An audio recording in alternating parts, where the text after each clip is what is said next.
کیا ایسا ہو سکتا ہے کہ ایک پورا کا پورا معاشرہ ہی پاگل ہو جائے؟ یہ سوال آج سے تقریباً 70 سال پہلے ایک ماہر نفسیات ایرک فرام نے اپنی کتاب دی سین سوسائٹی میں اٹھایا تھا۔ جی، ایک صحت مند معاشرہ۔ اور یہ سوال آج کی دنیا میں شاید پہلے سے بھی زیادہ اہم ہو گیا ہے۔ ڈیپ ایکسپرٹ ریویو میں خوش آمدید۔ آج ہم اسی کتاب کے اندر اتریں گے اور فرام کے اس چونکا دینے والے خیال کو سمجھنے کی کوشش کریں گے۔ بالکل، لیکن شروع کرنے سے پہلے ایک ضروری اعلان ہے۔ یہ آڈیوز مصنوعی ذہانت کے ذریعے تیار کی گئی ہیں، اس لیے ان میں جنس یا دیگر تفصیلات کی غلطیاں ہو سکتی ہیں۔ یہ مواد صرف تعلیمی مقاصد کے لیے ہے۔ اور ایرک فرام کوئی عام ماہر نفسیات نہیں تھے، وہ جرمنی کے مشہور فرینکفرٹ اسکول کا حصہ تھے، جہاں مفکروں معاشرے پر بہت گہری تنقید کرتے تھے۔ اچھا، یہ فرینکفرٹ اسکول والے تو کافی انقلابی سمجھے جاتے تھے، ہے نا؟ جی ہاں، بالکل۔ تو فرام نے فرائیڈ کے نفسیاتی نظریات کو کارل مارکس کی سماجی تنقید کے ساتھ ملانے کی کوشش کی اور اس سے ایک بالکل نیا نظریہ بنایا جسے وہ ہیومنسٹک سائیکو انالیسس کہتے تھے۔ Humanistic psycho analysis? جی، اور یہ کتاب دی سین سوسائٹی جو 1955 میں آئی، یہ ان کی پچھلی کتاب فیئر آف فریڈم کا اگلا قدم تھی۔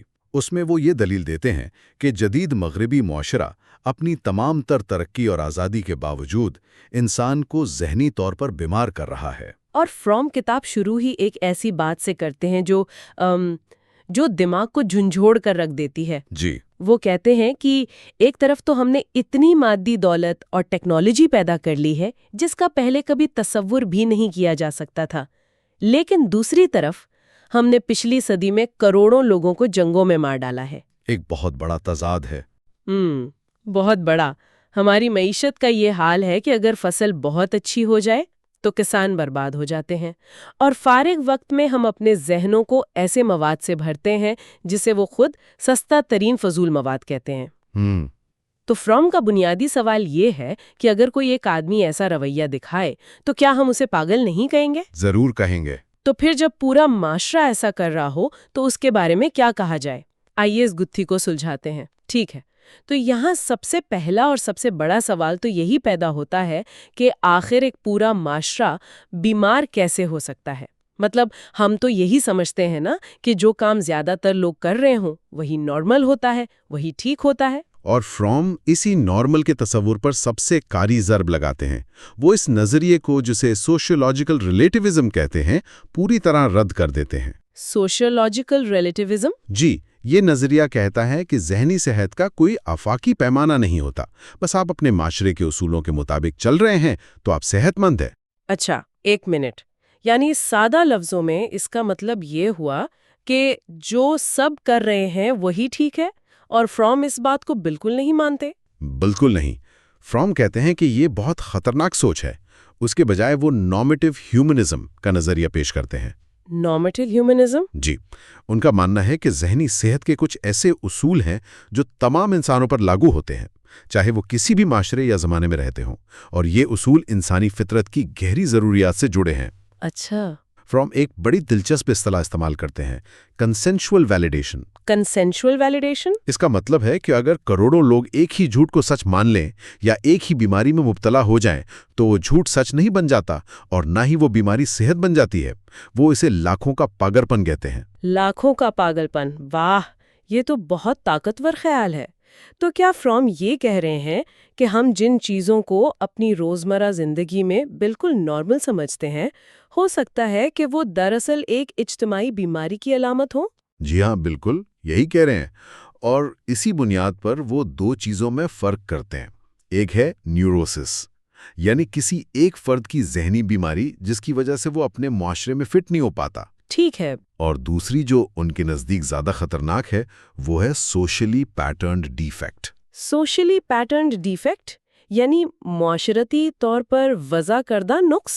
بالکل، یہ ایک ایسا نقص ہے جو معاشرے کے زیادہ تر لوگوں میں پایا جاتا ہے، اور چونکہ سبھی اس کا شکار ہوتے ہیں اس لیے کوئی اسے نقص سمجھتا ہی نہیں، بلکہ کبھی کبھی تو اسے ایک خوبی سمجھا جاتا ہے۔ کیا اس کی کوئی مثال دے سکتی ہیں آج کی دنیا سے؟ بالکل، ذرا سوچیں، آج کل ہر وقت سوشل میڈیا پر اپنی زندگی کی نمائش کرنے کا دباؤ، ہر کوئی اپنی بہترین تصویریں، چھٹیاں، کامیابیاں دکھا رہا ہے۔ جی ہاں، یہ تو ہے۔ جو ایسا نہیں کرتا اسے عجیب سمجھا جاتا ہے، ہم اسے نارمل سمجھتے ہیں، لیکن فرام کی نقطہ نظر سے دیکھیں تو یہ ایک معاشرتی نقص ہو سکتا ہے۔ کیسے؟ دیکھیں، یہ لوگوں میں مقابلہ، حسد اور خالی پن کا احساس پیدا کر رہا ہے، جو ذہنی صحت کے اصولوں کے خلاف ہے۔ لیکن چونکہ سبھی ایسا کر رہے ہیں، اس لیے یہ ہمیں ایک بیماری نہیں لگتی۔ صحیح، یہ بہت دلچسپ نکتہ ہے۔ ٹھیک ہے، تو فرام نے یہ بڑا دعویٰ تو کر دیا کہ پورا معاشرہ بیمار ہو سکتا ہے، لیکن کیا یہ صرف ایک فلسفیانہ بات ہے، یا ان کے پاس اس کو ثابت کرنے کے لیے کوئی ٹھوس ثبوت بھی تھا؟ یہ بہت اہم سوال ہے۔ فرام صرف فلسفیانہ باتیں نہیں کرتے، وہ اپنے دعوے کو ثابت کرنے کے لیے اعداد و شمار پیش کرتے ہیں، اور یہیں پر بات سب سے زیادہ حیران کن ہو جاتی ہے۔ اچھا؟ وہ اپنے زمانے میں خودکشی، قتل اور شراب نوشی کے اعداد و شمار کا تجزیہ کرتے ہیں، اور وہ یہ دکھاتے ہیں کہ یورپ اور امریکہ کے وہ ممالک جو سب سے زیادہ امیر، سب سے زیادہ پرامن اور سب سے زیادہ جمہوری سمجھے جاتے تھے، جیسے ڈنمارک، سوئٹزرلینڈ، سویڈن، انہی ممالک میں خودکشی اور شراب نوشی کی شرح سب سے زیادہ تھی۔ کیا؟ یہ بات تو ہلا کر رکھ دیتی ہے، یعنی جن معاشروں کو ہم کامیابی کی مثال سمجھتے ہیں، فرام انہی کو اعداد و شمار کی بنیاد پر سب سے بیمار کہہ رہے ہیں۔ یہ تو بالکل الٹی بات لگتی ہے۔ بالکل الٹی بات ہے، اور یہی فرام کا مرکزی نقطہ ہے۔ یہ اعداد و شمار چیک چیک کر بتا رہے تھے کہ صرف مادی خوشحالی، پیسہ اور سیاسی آزادی، یہ سب انسان کو ذہنی طور پر صحت مند رکھنے کے لیے کافی نہیں ہے۔ یہ اس پرانی کہاوت کا ثبوت ہے کہ انسان صرف روٹی سے زندہ نہیں رہتا۔ بالکل وہی بات۔ لیکن کیا ان اعداد و شمار کی کوئی اور وجہ نہیں ہو سکتی؟ ہو سکتا ہے کہ ان امیر ممالک میں ذہنی صحت کے مسائل کو رپورٹ زیادہ کیا جاتا ہو۔ فرام اتنا یقین سے کیسے کہہ سکتے ہیں کہ وجہ یہی معاشرتی ساخت ہے؟ یہ ایک اچھا نکتہ ہے۔ فرام بھی اس پر غور کرتے ہیں، لیکن ان کا کہنا ہے کہ یہ فرق اتنا زیادہ ہے، اتنا واضح ہے کہ اسے صرف بہتر رپورٹنگ سے بیان نہیں کیا جا سکتا۔ ان کے مطابق یہ اعداد و شمار ایک گہرے مسئلے کی طرف اشارہ کر رہے ہیں۔ مسئلہ یہ نہیں ہے کہ ان معاشروں میں کچھ کمی ہے، بلکہ مسئلہ خود ان کی ساخت میں ہے۔ وہ انسان کی کچھ ایسی بنیادی اور گہری نفسیاتی ضروریات پوری کرنے میں ناکام ہو رہے ہیں جو پیسے یا جمہوریت سے پوری نہیں ہو سکتی۔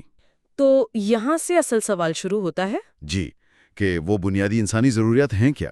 اچھا، تو اگر فرائڈ کی طرح مسئلہ صرف ہماری حیوانی جبلتوں کا نہیں، تو پھر انسان کو چلاتا کیا ہے؟ فرام کے مطابق ہماری اصل ضرورتیں کیا ہیں؟ یہیں پر فرام کا نظریہ ہیومنسٹک سائیکو انالیسس سب سے منفرد ہو جاتا ہے۔ وہ کہتے ہیں کہ انسان کی سب سے گہری خواہشات اس کی جبلتوں سے نہیں، بلکہ انسانی وجود کے مخصوص حالات سے پیدا ہوتی ہیں۔ انسانی وجود کے مخصوص حالات، یہ تھوڑا مشکل لگ رہا ہے۔ دیکھیں، وہ کہتے ہیں کہ انسان فطرت کا ایک عجیب و غریب کرشمہ ہے۔ ہم ہیں تو جانور، لیکن ہم میں شعور اور خود آگاہی ہے۔ صحیح۔ ہم جانتے ہیں کہ ہم زندہ ہیں اور ایک دن مر جائیں گے۔ یہ شعور ہمیں باقی تمام جانوروں سے الگ کر دیتا ہے اور فطرت سے ہمارا رشتہ توڑ دیتا ہے۔ اب ہم صرف فطرت کا حصہ بن کر نہیں رہ سکتے۔ تو ہمیں اپنا راستہ خود بنانا پڑتا ہے۔ بالکل، ہمیں اس دنیا میں اپنا مقام خود بنانا پڑتا ہے۔ انسانوں اور فطرت سے نئے رشتے جوڑنے پڑتے ہیں، اور اسی کوشش سے ہماری بنیادی نفسیاتی ضروریات جنم لیتی ہیں۔ یہ بہت گہری بات ہے۔ تو وہ کون سی بنیادی ضروریات ہیں جو اس انسانی صورتحال سے پیدا ہوتی ہیں؟ فرام بنیادی طور پر 5 ضروریات کا ذکر کرتے ہیں، اور ایک صحت مند معاشرہ وہی ہے جو اپنے لوگوں کو یہ ضروریات مثبت اور صحت مند طریقوں سے پوری کرنے میں مدد دے۔ ٹھیک ہے، پہلی کیا ہے؟ پہلی ضرورت ہے تعلق، یعنی دوسروں سے جڑنے کی۔ الگ تھلگ رہنا انسان کے لیے ایک قید کی طرح ہے۔ ہمیں محبت، عزت اور افہام و تفہیم پر مبنی رشتے چاہیے۔ یعنی اکیلے پن کا الٹ؟ کیا آج کے دور میں جب لوگ ہزاروں آن لائن دوستوں کے باوجود شدید تناؤ محسوس کرتے ہیں، یہ ضرورت اور بھی اہم نہیں ہو گئی؟ بہت زیادہ اہم ہو گئی ہے۔ یہی تو جدید معاشرے کا تضاد ہے۔ ہمارے پاس رابطے کے ذرائع تو بہت ہیں، لیکن گہرا تعلق کم ہوتا جا رہا ہے۔ اور دوسری ضرورت؟ دوسری ضرورت ہے ٹرانسینڈنس۔ اس کا مطلب ہے کہ انسان صرف ایک مخلوق بن کر، یعنی ایک غیر فعال چیز بن کر نہیں رہنا چاہتا جو صرف چیزیں استعمال کرے۔ مطلب ہمارے اندر کچھ نیا بنانے، کچھ تخلیق کرنے کی شدید خواہش ہوتی ہے۔ تخلیق کرنا؟ جیسے آرٹ بنانا یا کوئی کاروبار شروع کرنا؟ جی، چاہے وہ ایک پینٹنگ ہو، ایک باغ ہو، ایک نیا آئیڈیا ہو، یا ایک خاندان کی پرورش ہو۔ انسان اپنے وجود سے اوپر اٹھ کر کچھ ایسا بنانا چاہتا ہے جو اس کے بعد بھی رہے۔ اچھا۔ لیکن فروم یہاں ایک بہت اہم نقطہ اٹھاتے ہیں۔ اگر انسان کی یہ تخلیقی توانائی مثبت راستے پر نہ لگے تو یہی توانائی تخریب کاری یعنی توڑ پھوڑ اور تباہی میں بدل جاتی ہے۔ یا تو انسان زندگی تخلیق کرے گا یا پھر وہ اسے تباہ کرے گا، لیکن وہ غیر فعال نہیں رہ سکتا۔ یا تو بناؤ یا بگاڑو، یہ واقعی ایک طاقتور خیال ہے۔ تیسری ضرورت کیا ہے؟ تیسری ضرورت ہے جڑیں، روٹڈنس۔ اس کا مطلب ہے دنیا میں اپنے پن کا احساس، یہ محسوس کرنا کہ آپ کہیں سے تعلق رکھتے ہیں، یعنی کہیں کا ہونا۔ جی، پرانے زمانے میں یہ ضرورت خاندان، قبیلے اور برادری سے پوری ہوتی تھی۔ ہمیں یہ احساس چاہیے کہ ہم اکیلے نہیں ہیں بلکہ ایک بڑے انسانی بھائی چارے کا حصہ ہیں۔ اور آج کل جب لوگ اپنے گاؤں اور شہر چھوڑ کر بڑے شہروں میں اکیلے رہتے ہیں تو شاید یہ جڑیں کمزور پڑ جاتی ہیں۔ بالکل۔ چوتھی ضرورت ہے شناخت کا احساس، سینس آف آئیڈینٹی۔ ہر انسان یہ جاننا چاہتا ہے کہ میں کون ہوں، اپنی پہچان۔ جی، اسے اپنی انفرادیت کا احساس چاہیے۔ وہ صرف ایک بھیڑ کا حصہ بن کر نہیں رہنا چاہتا جس کا کوئی نام، کوئی پہچان نہ ہو۔ اسے یہ محسوس کرنا ہے کہ وہ دنیا میں ایک منفرد وجود رکھتا ہے، یعنی کسی گروہ میں گم ہو جانے کے بجائے اپنی الگ پہچان بنانا۔ اور آخری ضرورت؟ پانچویں اور آخری ضرورت ہے سمت اور لگن کا ڈھانچہ، frame of orientation and devotion. یہ کیا ہے؟ دیکھیں، انسان کو دنیا کو سمجھنے کے لیے ایک نقشہ چاہیے، ایک فریم ورک، ایک نظریہ جس سے وہ اپنے ارد گرد کی دنیا کو سمجھ سکے اور اپنی زندگی کو کوئی معنی دے سکے۔ یعنی زندگی کا مقصد، جی۔ اور اسے صرف ایک نظریے کی نہیں بلکہ ایک ایسی چیز کی بھی ضرورت ہے جس کے لیے وہ اپنی زندگی وقف کر سکے، جو اس کی زندگی سے بڑی ہو۔ یہ مذہب ہو سکتا ہے، کوئی فلسفہ ہو سکتا ہے یا کوئی اور مقصد۔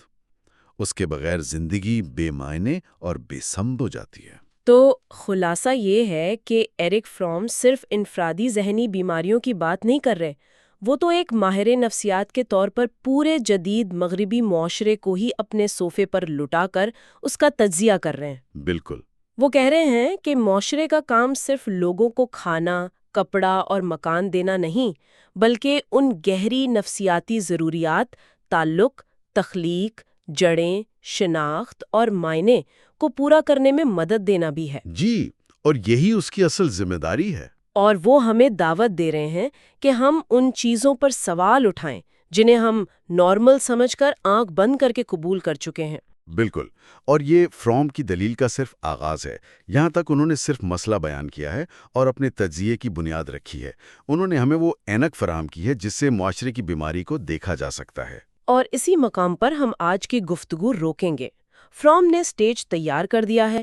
انہوں نے ہمیں وہ 5 بنیادی انسانی ضروریات بتا دی ہیں جو پورا ہونا ضروری ہیں۔ جی۔ اپنی اگلی گفتگو میں ہم اس سے آگے بڑھیں گے اور یہ دیکھیں گے کہ فروم کے مطابق سرمایہ دارانہ نظام یعنی کیپٹلزم ان ضروریات پر کیسے اثر انداز ہوتا ہے اور انہیں صحت مند طریقوں سے پورا کرنے میں کیوں ناکام رہتا ہے، جیسا کہ وہ کتاب کے اگلے ابواب میں بیان کرتے ہیں۔ پچھلی بار ہم نے گفتگو ایک بہت ہی بڑے سوال پر چھوڑی تھی۔ ہم نے اس پر بات کی تھی کہ انسان ہونا ایک عجیب سی کیفیت ہے۔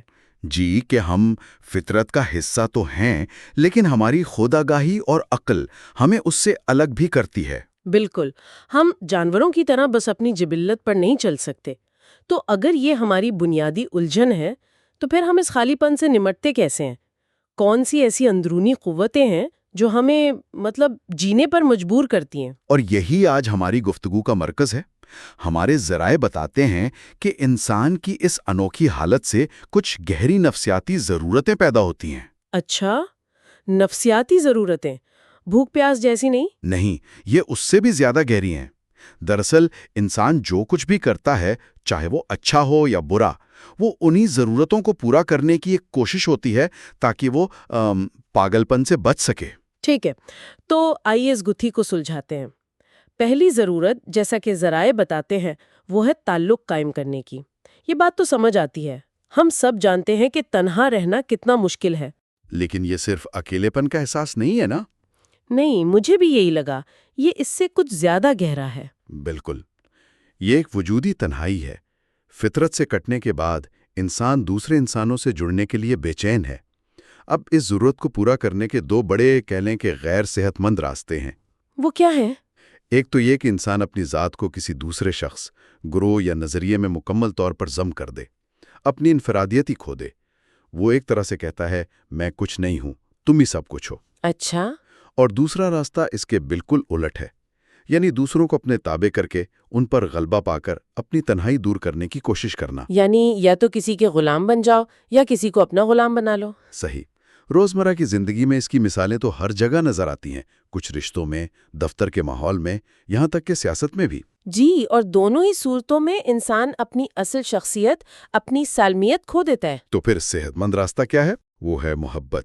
اور یہاں محبت سے مراد کوئی رومانوی خیال نہیں ہے۔ ذرائع کے مطابق محبت دو لوگوں کا ایسا ملاپ ہے جس میں دونوں اپنی انفرادیت اور سالمیت کو قائم رکھتے ہیں۔ وہ ایک ہو کر بھی دو رہتے ہیں۔ بالکل، یہ ایک دوسرے پر انحصار نہیں بلکہ ایک دوسرے کا ساتھ ہے۔ اس کے برعکس جو کیفیت ہے وہ ہے نرگسیت۔ اچھا، نرگسیت۔ یہ لفظ تو آج کل بہت استعمال ہوتا ہے، اس کا یہاں کیا مطلب ہے؟ نرگسیت کا مطلب ہے کہ ایک شخص کے لیے حقیقت صرف وہ ہے جو اس کے اندر ہے، اس کے اپنے خیالات، اس کے احساسات، اس کی ضرورتیں۔ اس کے لیے باہر کی دنیا کی کوئی حقیقت ہی نہیں، سوائے اس کے کہ وہ اس کے کام آئے۔ مطلب وہ دوسروں سے تعلق صرف استعمال کے لیے بناتا ہے، جوڑنے کے لیے نہیں؟ جی، یہ تعلق کی ضرورت کا سب سے ناکام جواب ہے۔ تعلق کی یہ تلاش تو سمجھ آتی ہے، لیکن ذرائع ایک اور عجیب بات کی طرف اشارہ کرتے ہیں جو اس سے بھی گہری لگتی ہے۔ یہ خیال کہ ہم صرف ایک حادثاتی مخلوق بن کر نہیں رہنا چاہتے، جیسے کوئی ہمیں اس دنیا میں پھینک کر بھول گیا ہو۔ اس کا کیا مطلب ہے؟ کی دوسری بنیادی ضرورت ہے جسے ذرائع تجاوز کہتے ہیں، یعنی اپنی حدود سے آگے نکل جانے کی خواہش۔ تجاوز؟ جی، انسان اس حقیقت کو قبول نہیں کر سکتا کہ وہ محض ایک مخلوق ہے جسے بغیر اس کی مرضی کے پیدا کیا گیا اور ایک دن ختم کر دیا جائے گا۔ اس بے بسی سے اوپر اٹھنے کے لیے اس میں ایک تخلیق کار، ایک کریٹر بننے کی شدید خواہش ہوتی ہے۔ وہ کچھ ایسا بنانا چاہتا ہے جو اس کے ہونے کا ثبوت دے۔ یعنی اپنی زندگی پر اپنا نشان چھوڑنا، جیسے بچے پیدا کرنا، کوئی فن پارہ تخلیق کرنا، کوئی نیا نظریہ پیش کرنا یا کوئی کاروبار کھڑا کرنا۔ بالکل، ان سب طریقوں سے انسان اپنی زندگی کو ایک حادثے کے بجائے ایک مقصد میں بدل دیتا ہے۔ وہ ایک مخلوق سے ایک خالق بن جاتا ہے۔ محبت کرنا بھی ایک تخلیقی عمل ہے، کیونکہ اس میں آپ دوسرے کی زندگی میں خوشی اور معنی پیدا کرتے ہیں۔ لیکن یہاں ایک بہت اہم اور خطرناک نقطہ ہے۔ وہ کیا؟ سوال یہ ہے کہ اگر کوئی شخص تخلیق نہیں کر پاتا تو کیا ہوتا ہے؟ اگر اس کے حالات، اس کی صلاحیت یا ذہنی کیفیت اسے کچھ مثبت بنانے کی اجازت نہ دے تو وہ کیا کرے گا؟ یہیں پر اس ضرورت کا تاریک پہلو سامنے آتا ہے۔ ایک منٹ، کیا آپ یہ کہہ رہے ہیں کہ واہ، یعنی جو شخص معاشرے میں تباہی مچا رہا ہے، انٹرنیٹ پر نفرت پھیلا رہا ہے یا چیزوں کو توڑ پھوڑ رہا ہے، وہ بنیادی طور پر اسی خواہش سے کارفرما ہے جو ایک فنکار کو کچھ نیا تخلیق کرنے پر مجبور کرتی ہے؟ یہ تو سوچنے کا بالکل نیا زاویہ ہے۔ یہی تو سب سے چونکا دینے والی بات ہے۔ اگر میں زندگی تخلیق نہیں کر سکتا تو میں اسے تباہ کر کے بھی اپنی بے بسی پر قابو پا سکتا ہوں۔ زندگی کو تباہ کرنا بھی مجھے اس کی بے وقاتی سے بالاتر کرتا ہے۔ اس لیے تخلیق اور تخریب دو الگ الگ جبلتیں نہیں ہیں، بلکہ ایک ہی ضرورت کے دو متضاد جواب ہیں۔ ایک خوشی کی طرف لے جاتا ہے اور دوسرا مصائب کی طرف، خاص طور پر خود تباہ کرنے والے کے لیے۔ جی، یہ واقعی بہت گہری بات ہے۔ ہم تعلق چاہتے ہیں، ہم اپنی پہچان بنانا چاہتے ہیں، لیکن ذرائع ایک تیسری ضرورت کا بھی ذکر کرتے ہیں جو شاید سب سے زیادہ بنیادی ہے، جڑیں تلاش کرنے کی ضرورت۔ ایک گھر، ایک محفوظ پناہ گاہ کی تلاش۔ جی، اور اس کی سب سے پہلی شکل بچے کا ماں سے تعلق ہے۔ ماں صرف خوراک نہیں دیتی، وہ تحفظ، گرم جوشی اور غیر مشروط محبت کی علامت ہے۔ وہ ہماری پہلی جڑ ہے۔ اور بڑے ہونے کے بعد بھی یہ آرزو ہمارے اندر رہتی ہے کہ کوئی ایسی جگہ ہو جہاں ہم مکمل طور پر محفوظ محسوس کریں۔ بالکل، لیکن اگر کوئی شخص اس بچپن کی کیفیت سے باہر ہی نہ نکل پائے تو کیا ہوتا ہے؟ تو وہ ایک غیر صحت مند راستے پر چل پڑتا ہے جسے ذرائع محرمات سے رغبت کہتے ہیں۔ ایک منٹ، محرمات سے رغبت؟ یہ تو بہت بھاری لفظ ہے۔ جی، اور یہاں اس کا مطلب صرف جنسی کشش نہیں، بلکہ ایک گہری نفسیاتی خواہش ہے کہ انسان ماں، خاندان، قبیلے، قوم یا مٹی سے چمٹا رہے۔ اچھا، یعنی اس سے جڑے رہنے کی خواہش۔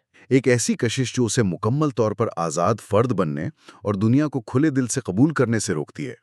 وہ اپنی شناخت ان تنگ دائروں سے باہر سوچ ہی نہیں پاتا۔ یعنی وہ شخص جو کبھی اپنے آبائی شہر، خاندان یا ثقافت سے باہر نکل کر اپنی الگ شناخت نہیں بنا پاتا، وہ نفسیاتی طور پر اسی جال میں پھنسا ہوا ہے۔ وہ ترقی اور تبدیلی سے خوفزدہ ہے۔ آپ نے بالکل صحیح سمجھا۔ آج کی دنیا میں قوم پرستی اور نسل پرستی کی شدت کو دیکھیں تو یہ بات بہت معنی خیز لگتی ہے۔ تو اس کا صحت مند متبادل کیا ہے؟ صحت مند متبادل یہ ہے کہ انسان اپنی پرانی قدرتی جڑوں سے نکل کر نئی انسانی جڑیں تلاش کرے۔ وہ خود کو کسی ایک قبیلے یا نسل کا حصہ سمجھنے کے بجائے پوری انسانیت کا حصہ سمجھے۔ بھائی چارے میں اپنی جڑیں تلاش کرے۔ جی، بھائی چارے اور آفاقی یکجہتی میں۔ اس کا گھر کوئی ایک زمین کا ٹکڑا نہیں بلکہ پوری دنیا بن جاتی ہے۔ تو اگر میں آج کی گفتگو کا خلاصہ کروں، ہم نے 3 بنیادی انسانی ضرورتوں پر بات کی۔ ایک تو تعلق، جس کا صحت مند راستہ محبت تھا، اور غیر صحت مند نرگسیت۔ صحیح۔ پھر تجاوز، یعنی اپنی حدود سے آگے نکلنا، جو یا تو تخلیق سے ہوتا ہے یا پھر تخریب سے۔ جی ہے دوسرا اس کے خلاف، ہے نا؟ بالکل۔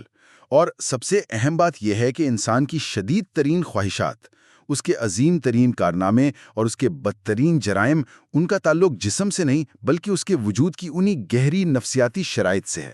ہماری اصل جنگ بھوک اور پیاس کے خلاف نہیں، بلکہ تنہائی، بے بسی اور بے گھری کے احساس کے خلاف ہے۔ یہی اصل نقطہ ہے۔ اور یہ تو صرف کہانی کا ایک حصہ ہے۔ ذرائع میں 2 مزید بنیادی ضرورتوں کا بھی ذکر ہے، اپنی ایک الگ شناخت بنانے کی جستجو اور اس افراتفری سے بھری دنیا کو سمجھنے کے لیے ایک سوچ کا فریم ورک تلاش کرنے کی شدید ضرورت۔ جی، اور یہ اپنے آپ میں اتنے بڑے موضوعات ہیں کہ ان پر ہم اگلی بات کریں گے۔ بالکل۔ اور یہ گفتگو سننے والوں کے لیے ایک سوال چھوڑ جاتی ہے جس پر وہ غور کر سکتے ہیں۔ وہ کیا؟ اگر ہماری مضبوط ترین خواہشات ہمارے وجود کی حالت سے پیدا ہوتی ہیں تو آج کی دنیا میں اور خود ہماری اپنی زندگیوں میں ہم کون سا راستہ زیادہ اختیار کر رہے ہیں؟ تخلیقی یا تخریبی؟ محبت بھرا یا نرگسیت پر مبنی؟ بھائی چارے والا یا قبیلوں میں بٹا ہوا؟ پچھلی بار ہم نے جہاں بات چھوڑی تھی نا، وہ انسان کے کچھ بنیادی ضرورتوں پر تھی۔ وہ ضرورتیں جو صرف جینے کے لیے نہیں بلکہ انسان ہونے کی وجہ سے پیدا ہوتی ہیں۔ جی، تو آج ہم وہیں سے گفتگو کو ایک قدم آگے لے کر جا رہے ہیں۔ یہ سمجھنے کی کوشش کریں گے کہ ذہنی صحت آخر ہے کیا اور اس میں ہمارے آس پاس کے معاشرے کا کیا کردار ہے۔ یہ بہت ہی اہم سوال ہے، کیونکہ اکثر ہم ذہنی صحت کو ایک ذاتی مسئلہ سمجھتے ہیں۔ بالکل، کہ ڈپریشن ہے تو گولی کھا لو، پریشانی ہے تو تھیراپی لے لو۔ جی ہاں، لیکن ہمارے ذرائع ایک بالکل مختلف تصویر دکھاتے ہیں۔ وہ کہتے ہیں کہ انسان کی ذہنی صحت کا تعلق اس کے معاشرے کی صحت سے جڑا ہوا ہے۔ تو چلیں اسی کو کھولتے ہیں۔ مصنف کا جو پہلا نقطہ ہے وہی بڑا چونکا دینے والا ہے۔ وہ کہتے ہیں کہ اگر انسان کی بھوک، پیاس، نیند جیسی حیوانی ضرورتیں پوری ہو بھی جائیں تو یہ ذہنی صحت کی ضمانت نہیں۔ بالکل بھی نہیں۔ اصل کھیل تو ان ضرورتوں کا ہے جو صرف انسانوں میں پائی جاتی ہیں، جیسے کسی سے گہرا تعلق بنانے کی خواہش، اپنی جڑیں تلاش کرنا، اپنی ایک پہچان بنانا اور اس دنیا کو سمجھنے کے لیے کوئی نظریہ یا فریم ورک ہونا۔ صحیح۔ اور یہیں پر مصنف فروئڈ کے مشہور لیبیڈو کے نظریے سے اختلاف کرتے ہیں۔ فروئڈ کا ماننا تھا کہ انسان کے زیادہ تر جذبات اور خواہشات کی بنیاد جنسی جبلت پر ہے۔ جی، لیکن ہمارے ذرائع کہتے ہیں کہ انسان کے سب سے طاقتور جذبات، چاہے وہ محبت ہو، سچ کی تلاش ہو، یا دوسری طرف طاقت کی ہوس اور تباہی کا جنون، یہ جنسی جبلت سے نہیں آتے۔ تو پھر کہاں سے آتے ہیں؟ یہ انسان ہونے کی مخصوص حالت سے پیدا ہوتے ہیں۔ اچھا، اس کی کوئی مثال؟ مطلب سمجھنے میں تھوڑی آسانی ہوگی۔ ضرور، تعلق بنانے کی ضرورت کو ہی لے لیں، یہ ہر انسان میں ہوتی ہے، ٹھیک ہے؟ جی۔ اب اسے پورا کرنے کا ایک صحت مند طریقہ ہے محبت۔ محبت میں آپ کسی دوسرے سے جڑتے بھی ہیں اور اپنی انفرادیت، اپنی پہچان بھی قائم رکھتے ہیں۔ لیکن اس کا غیر صحت مند طریقہ بھی ہوگا؟ جی۔ وہ یہ ہے کہ آپ کسی دوسرے شخص میں خود کو مکمل طور پر ضم کر دیں، اپنی ذات ہی ختم کر دیں، یا پھر مکمل طور پر الگ تھلگ ہو جائیں۔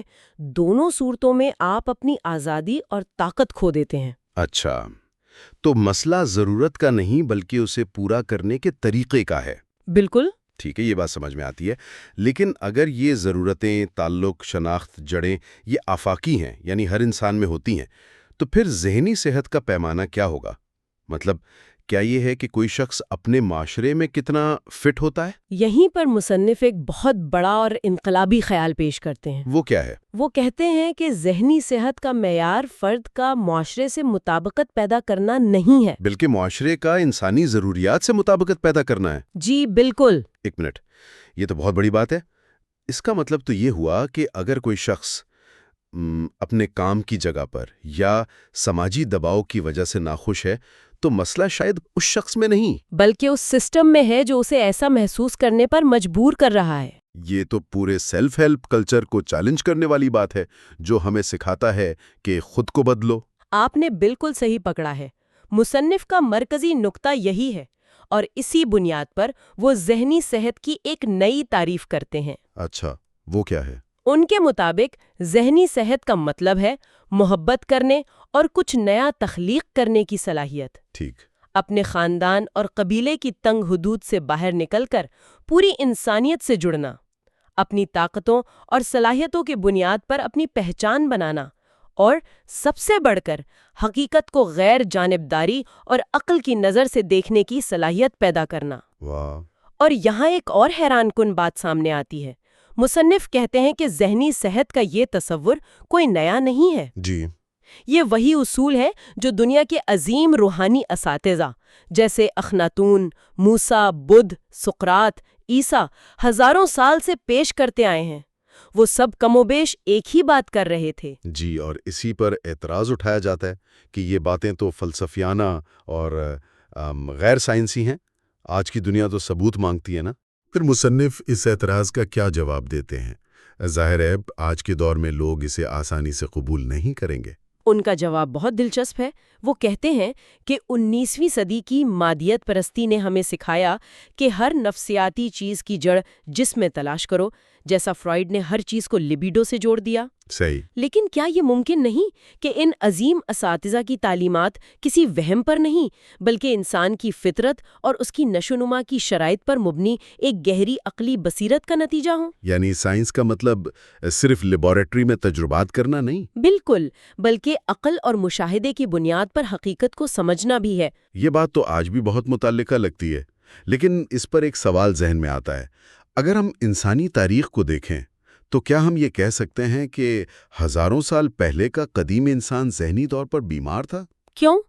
کیونکہ اس میں وہ خصوصیات جیسے پوری انسانیت سے جڑنا یا غیر جانبداری تو نہیں تھیں جو آپ نے بھی بیان کی۔ بہت اچھا سوال ہے، اور اس کا جواب فرد کے ارتقاء اور پوری انسانی نسل کے ارتقاء کے فرق میں چھپا ہے۔ وہ کیسے؟ دیکھیں، اگر ایک 40 سال کا بالغ شخص 1 ماہ کے بچے جیسا رویہ اختیار کرے، مثلاً بول نہ سکے، چل نہ سکے، تو ہم اسے شدید بیمار کہیں گے۔ ظاہر ہے۔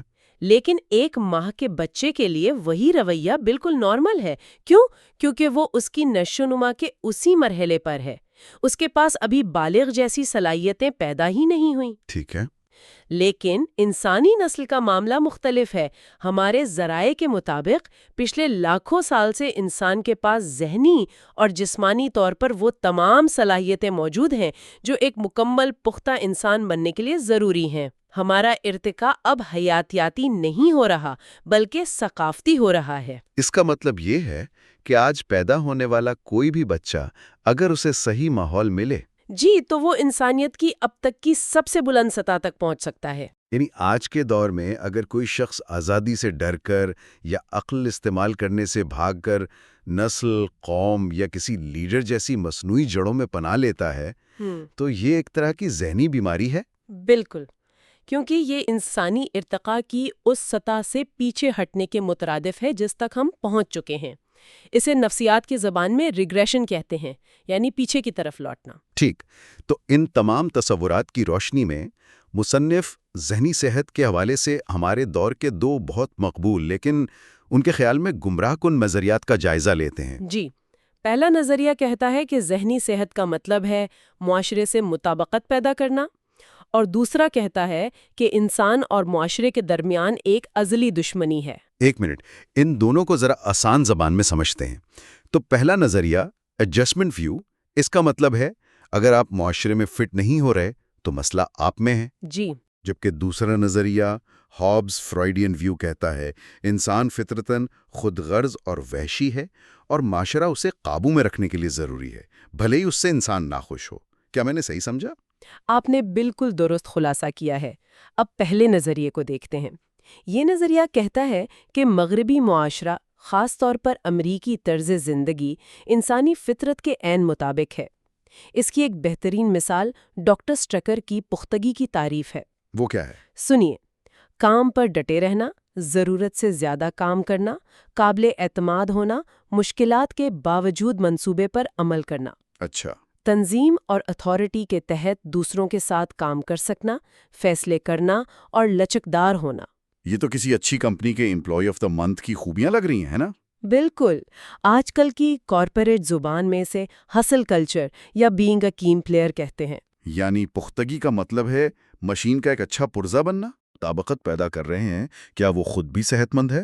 بالکل اور دوسرا نظریہ فرائیڈ کا، وہ اس کے بالکل الٹ ہے۔ جی، فرائیڈ کے مطابق انسان بنیادی طور پر دو جبلتوں سے چلتا ہے: جنسی لذت کی تلاش اور تباہی کی خواہش۔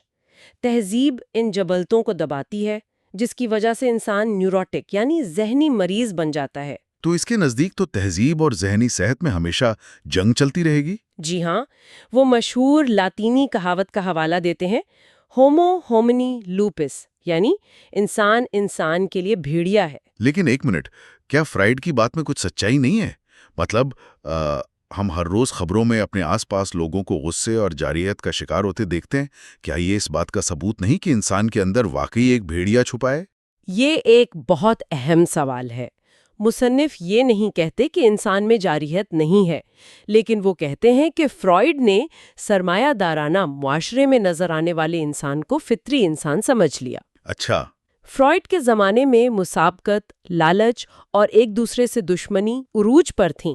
انہوں نے اسی انسان کو دیکھ کر یہ نتیجہ اخذ کیا کہ یہی انسان کی اصل فطرت ہے۔ یعنی جیسے ماہرین اقتصادیات نے معاشی انسان کا تصور بنایا، ایک ایسا انسان جو صرف اپنے مالی فائدے کی سوچتا ہے، ویسے ہی فرائیڈ نے جنسی انسان کا تصور بنا دیا۔ بالکل، یہ ایسی من گھڑت تخلیقات ہیں جن کی مبینہ فطرت یعنی اکیلا، خود غرض اور لالچی ہونا سرمایہ داری کو ایک فطری نظام کے طور پر پیش کرتی ہیں اور اسے تنقید سے بالاتر بنا دیتی ہے۔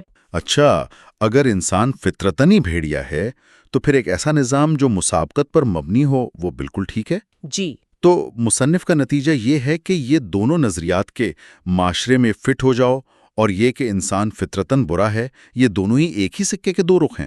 بالکل، دونوں ہی موجودہ نظام کا دفاع کرتے ہیں اور اس حقیقت کو نظر انداز کر دیتے ہیں کہ معاشرہ صرف انسان کی بری خواہشات کو ہی نہیں بلکہ اس کی بہترین خوبیوں جیسے محبت، یکجہتی اور انصاف کو بھی دباتا ہے۔ جی بالکل، معاشرے اور انسانی فطرت کے درمیان تعلق کا ایک غیر جانبدارانہ جائزہ لینے کے لیے ضروری ہے کہ معاشرے کے مثبت اور منفی دونوں طرح کے اثرات کو مد نظر رکھا جائے۔ تو آج کی اس گہری گفتگو کا خلاصہ یہ ہے کہ ذہنی صحت کوئی الگ تھلگ انفرادی چیز نہیں ہے، اس کا انحصار اس بات پر ہے کہ ہمارا معاشرہ کیسا بنا ہوا ہے۔ اور ایک صحت مند معاشرہ وہ ہے جو انسان کی محبت کرنے، تخلیقی کام کرنے اور اپنی ذات کا ایک مضبوط احساس پیدا کرنے کی صلاحیت کو فروغ دیتا ہے۔ جی، اور ان تمام نظریات کو سمجھنے کے بعد اب اصل اور سب سے بڑا سوال یہ پیدا ہوتا ہے کہ ہمارا موجودہ سرمایہ دارانہ معاشرہ وہ انسان پر کیا اثرات مرتب کر رہا ہے؟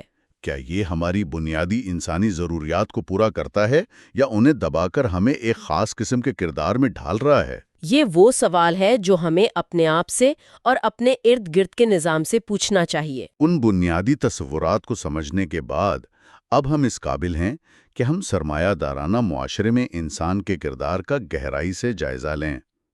تو اگلی بار ہم اسی موضوع پر بات کریں گے اور دیکھیں گے کہ 20ویں صدی کے معاشرے نے انسان کی شخصیت کو کس طرح ڈھالا ہے۔ خوش آمدید۔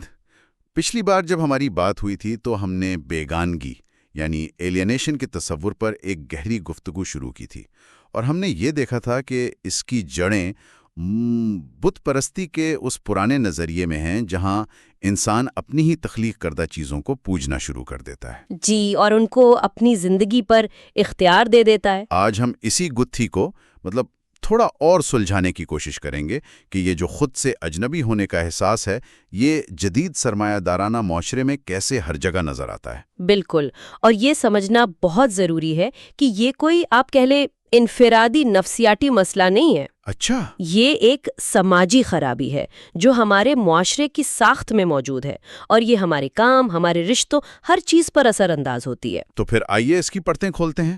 سب سے پہلے کام سے ہی شروع کرتے ہیں، کیونکہ زندگی کا بڑا حصہ تو وہیں گزرتا ہے۔ ذرائع بتاتے ہیں کہ آج کا جو کارکن ہے وہ ایک معاشی ایٹم بن کر رہ گیا ہے۔ ایک پرزہ ہے نا؟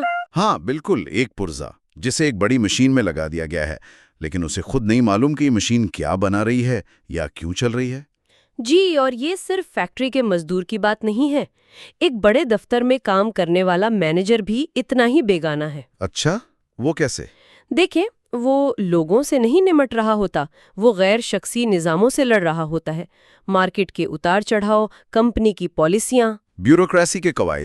بالکل، بیوروکریسی کا تو اصول ہی یہی ہے کہ انسانوں کو انسانوں کی طرح نہیں بلکہ فائلوں یا کیس نمبروں کی طرح دیکھا جائے۔ آپ ایک نمبر ہیں۔ صحیح، تو یہ تو کارکن اور مینیجر کی بات ہو گئی، لیکن مالک کا کیا؟ سرمایہ دار کا؟ اس کے پاس تو سارا کنٹرول ہوتا ہے، وہ کیسے بیگانہ ہو سکتا ہے؟ یہ ایک بہت اہم سوال ہے، اور بظاہر تو ایسا ہی لگتا ہے، لیکن ذرائع خاص طور پر آج کی بڑی کارپوریشنز کے حوالے سے ایک بالکل مختلف تصویر دکھاتے ہیں۔ وہ کہتے ہیں کہ ایک بڑی کمپنی کا جو حصہ دار ہے، یعنی شیئر ہولڈر، جی، وہ شاید سب سے زیادہ بیگانہ ہے۔ اس کی ملکیت ہے کیا؟ بس کاغذ کا ایک ٹکڑا یا اسکرین پر کچھ ہندسیں؟ اس کا مطلب ہے کہ اس کا اس کمپنی سے کوئی حقیقی، کوئی ٹھوس تعلق نہیں ہوتا؟ کوئی تعلق نہیں، نہ اس کے ملازمین سے، نہ اس کی بنائی ہوئی چیزوں سے۔ یعنی اس کی کوئی ذمہ داری بھی نہیں ہے؟ صفر۔ ذرائع میں ایک بہت اچھی مثال ہے کہ پرانے زمانے میں اگر آپ کے پاس گھوڑا تھا تو اسے کھلانا آپ کی ذمہ داری تھی۔ آج کا اسٹاک ہولڈر ایک بٹن دبا کر اپنی ملکیت بیچ دیتا ہے۔ اسے اس بات سے کوئی فرق نہیں پڑتا کہ اس کمپنی یا اس میں کام کرنے والے ہزاروں لوگوں کا کیا بنے گا۔ یہ بیگانگی کی انتہا ہے۔ یہ تو واقعی حیران کن ہے۔ اچھا، تو اگر کام اور ملکیت دونوں سے ہم بیگانہ ہیں تو جو چیزیں ہم اپنی محنت سے خریدتے ہیں ان کا کیا؟ دلچسپ بات یہ ہے کہ یہ بیگانگی وہاں بھی پہنچ چکی ہے، ہمارے خریدنے اور استعمال کرنے کے عمل میں بھی۔ وہ کیسے؟ ذرائع کہتے ہیں کہ ہم اصل میں چیزیں استعمال نہیں کرتے، ہم ان سے جڑے تصورات اور خواب استعمال کرتے ہیں۔ مطلب کوئی مثال؟ جی، جیسے ہم صرف روٹی نہیں کھاتے بلکہ اس کے صحت بخش یا تازہ ہونے کا خیال خریدتے ہیں۔ ہم صرف کوکا کولا نہیں پیتے بلکہ اس اشتہار میں نظر آنے والی خوشگوار زندگی کا تصور پیتے ہیں۔ اچھا، تو ہم ایک احساس خرید رہے ہیں، ایک چیز نہیں، ہے نا؟ بالکل، اور یہ ایک ایسا چکر ہے جو کبھی ختم نہیں ہوتا، کیونکہ تصور آپ کو کبھی حقیقی طور پر مطمئن نہیں کر سکتا۔ اس لیے آپ کو فوراً ایک نئی چیز، ایک نئے تصور کی بھوک لگ جاتی ہے۔ تو کھپت خود ایک مقصد بن جاتی ہے۔ جی، خوشی کا ذریعہ نہیں۔ اور مجھے لگتا ہے کہ یہ رویہ صرف خریداری تک محدود نہیں رہتا ہوگا، ہمارے فارغ وقت میں بھی یہی ہوتا ہوگا۔ وہی کہانی وہاں بھی دہرائی جاتی ہے۔ ذرائع کہتے ہیں کہ ہمارا فارغ وقت بھی ایک طرح کی کھپت بن گیا ہے۔ ہم فلمیں، کھیل، یہاں تک کہ قدرتی مناظر کو بھی فعال طور پر تجربہ کرنے کے بجائے غیر فعال طور پر استعمال کرتے ہیں۔ ہم صرف تماشائی بن گئے ہیں۔ اس کی کوئی مثال ہے ذرائع میں؟ ہاں، کیمر والے سیاح کی مثال بہت زبردست ہے۔ سوچیں، ایک شخص خوبصورت پہاڑوں میں کھڑا ہے لیکن وہ منظر دیکھنے کے بجائے اس کی سینکڑوں تصویریں لینے میں مصروف ہے۔ یہ تو آج کل بہت نظر آتا ہے۔ وہ اس تجربے کو جی نہیں رہا، اسے ریکارڈ کر رہا ہے۔ بعد میں وہ تصویر ہی اس کے لیے اصل تجربہ بن جاتی ہے۔ وہ دنیا کا تجربہ کرنے کے بجائے دنیا کی تصویریں جمع کرتا ہے۔ یعنی ہم زندگی جینے کے بجائے اسے سوشل میڈیا پر پوسٹ کرنے کے لیے جیتے ہیں، ایک طرح سے۔ بالکل، یہ ایک بیگانہ عمل ہے۔ تو اگر ہم اپنے کام میں، اپنی ملکیت میں، اپنی خریداری میں اور اپنے فارغ وقت میں بھی بیگانہ ہیں تو اس سب کا مجموعی نتیجہ کیا نکلتا ہے؟ نتیجہ یہ ہے کہ ہم بڑی سماجی قوتوں کے سامنے خود کو بالکل بے بس محسوس کرتے ہیں۔ جب کوئی معاشی بحران آتا ہے یا جنگ چھڑ جاتی ہے تو ہمیں لگتا ہے جیسے یہ کوئی قدرتی آفت ہے، کوئی زلزلہ یا طوفان جس پر ہمارا کوئی کنٹرول نہیں۔ جی، لیکن سچ تو یہ ہے کہ یہ سب انسانوں کے بنائے ہوئے نظام کا نتیجہ ہے۔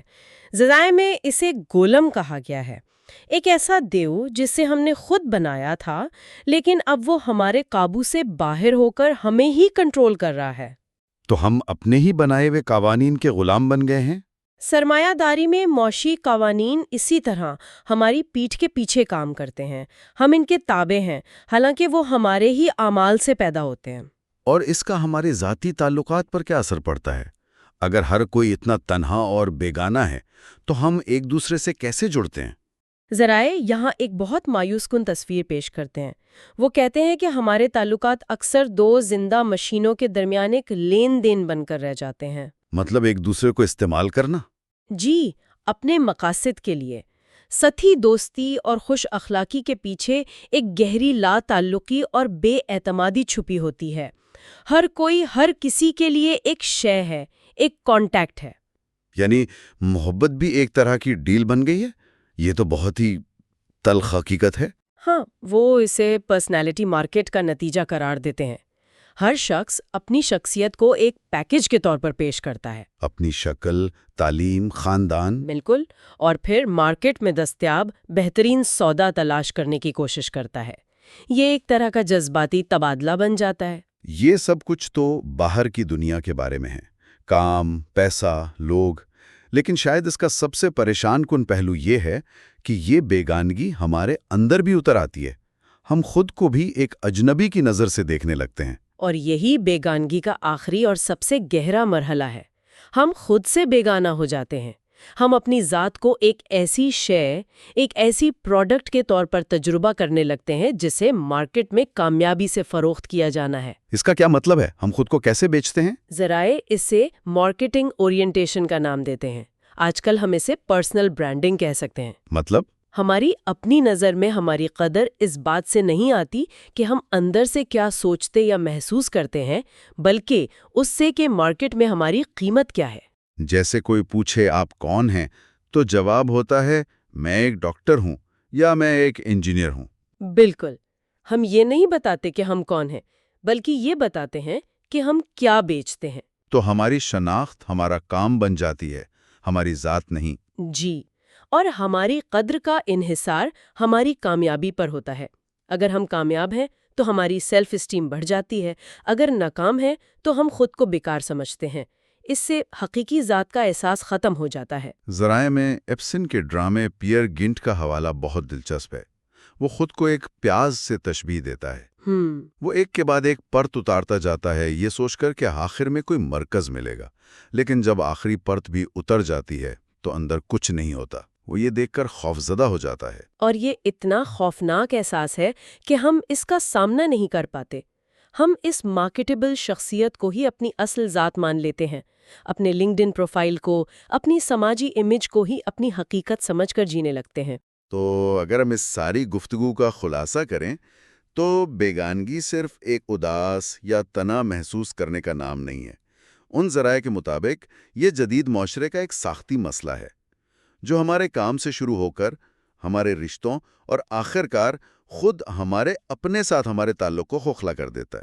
جی، اور اس کے ہمارے معاشرے کے لیے بہت ٹھوس نتائج ہیں۔ یہ ایک اہم سوال پیدا کرتا ہے۔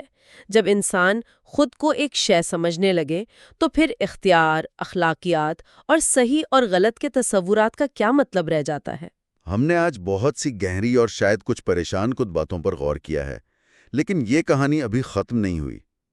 اپنی اگلی گفتگو میں ہم اسی سلسلے کو آگے بڑھائیں گے اور دیکھیں گے کہ یہ بیگانگی، گمنام اتھارٹی اور ایک ایسی دنیا میں عقل اور ضمیر کے تصورات کو کیسے متاثر کرتی ہے۔ فی الحال ہم اپنے سامعین کو اس ایک سوچ کے ساتھ چھوڑے جاتے ہیں۔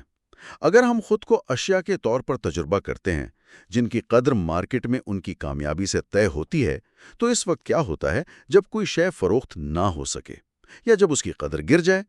یہ انسان کے طور پر ہماری فطری قدر کے بارے میں کیا سوال اٹھاتا ہے؟ پچھلی بار جب ہم بات کر رہے تھے تو ہم نے ایلینیشن یعنی بیگانگی کے تصور پر بات شروع کی تھی۔ جی، کہ یہ احساس ہے کیا اور کیسے پیدا ہوتا ہے؟ بالکل۔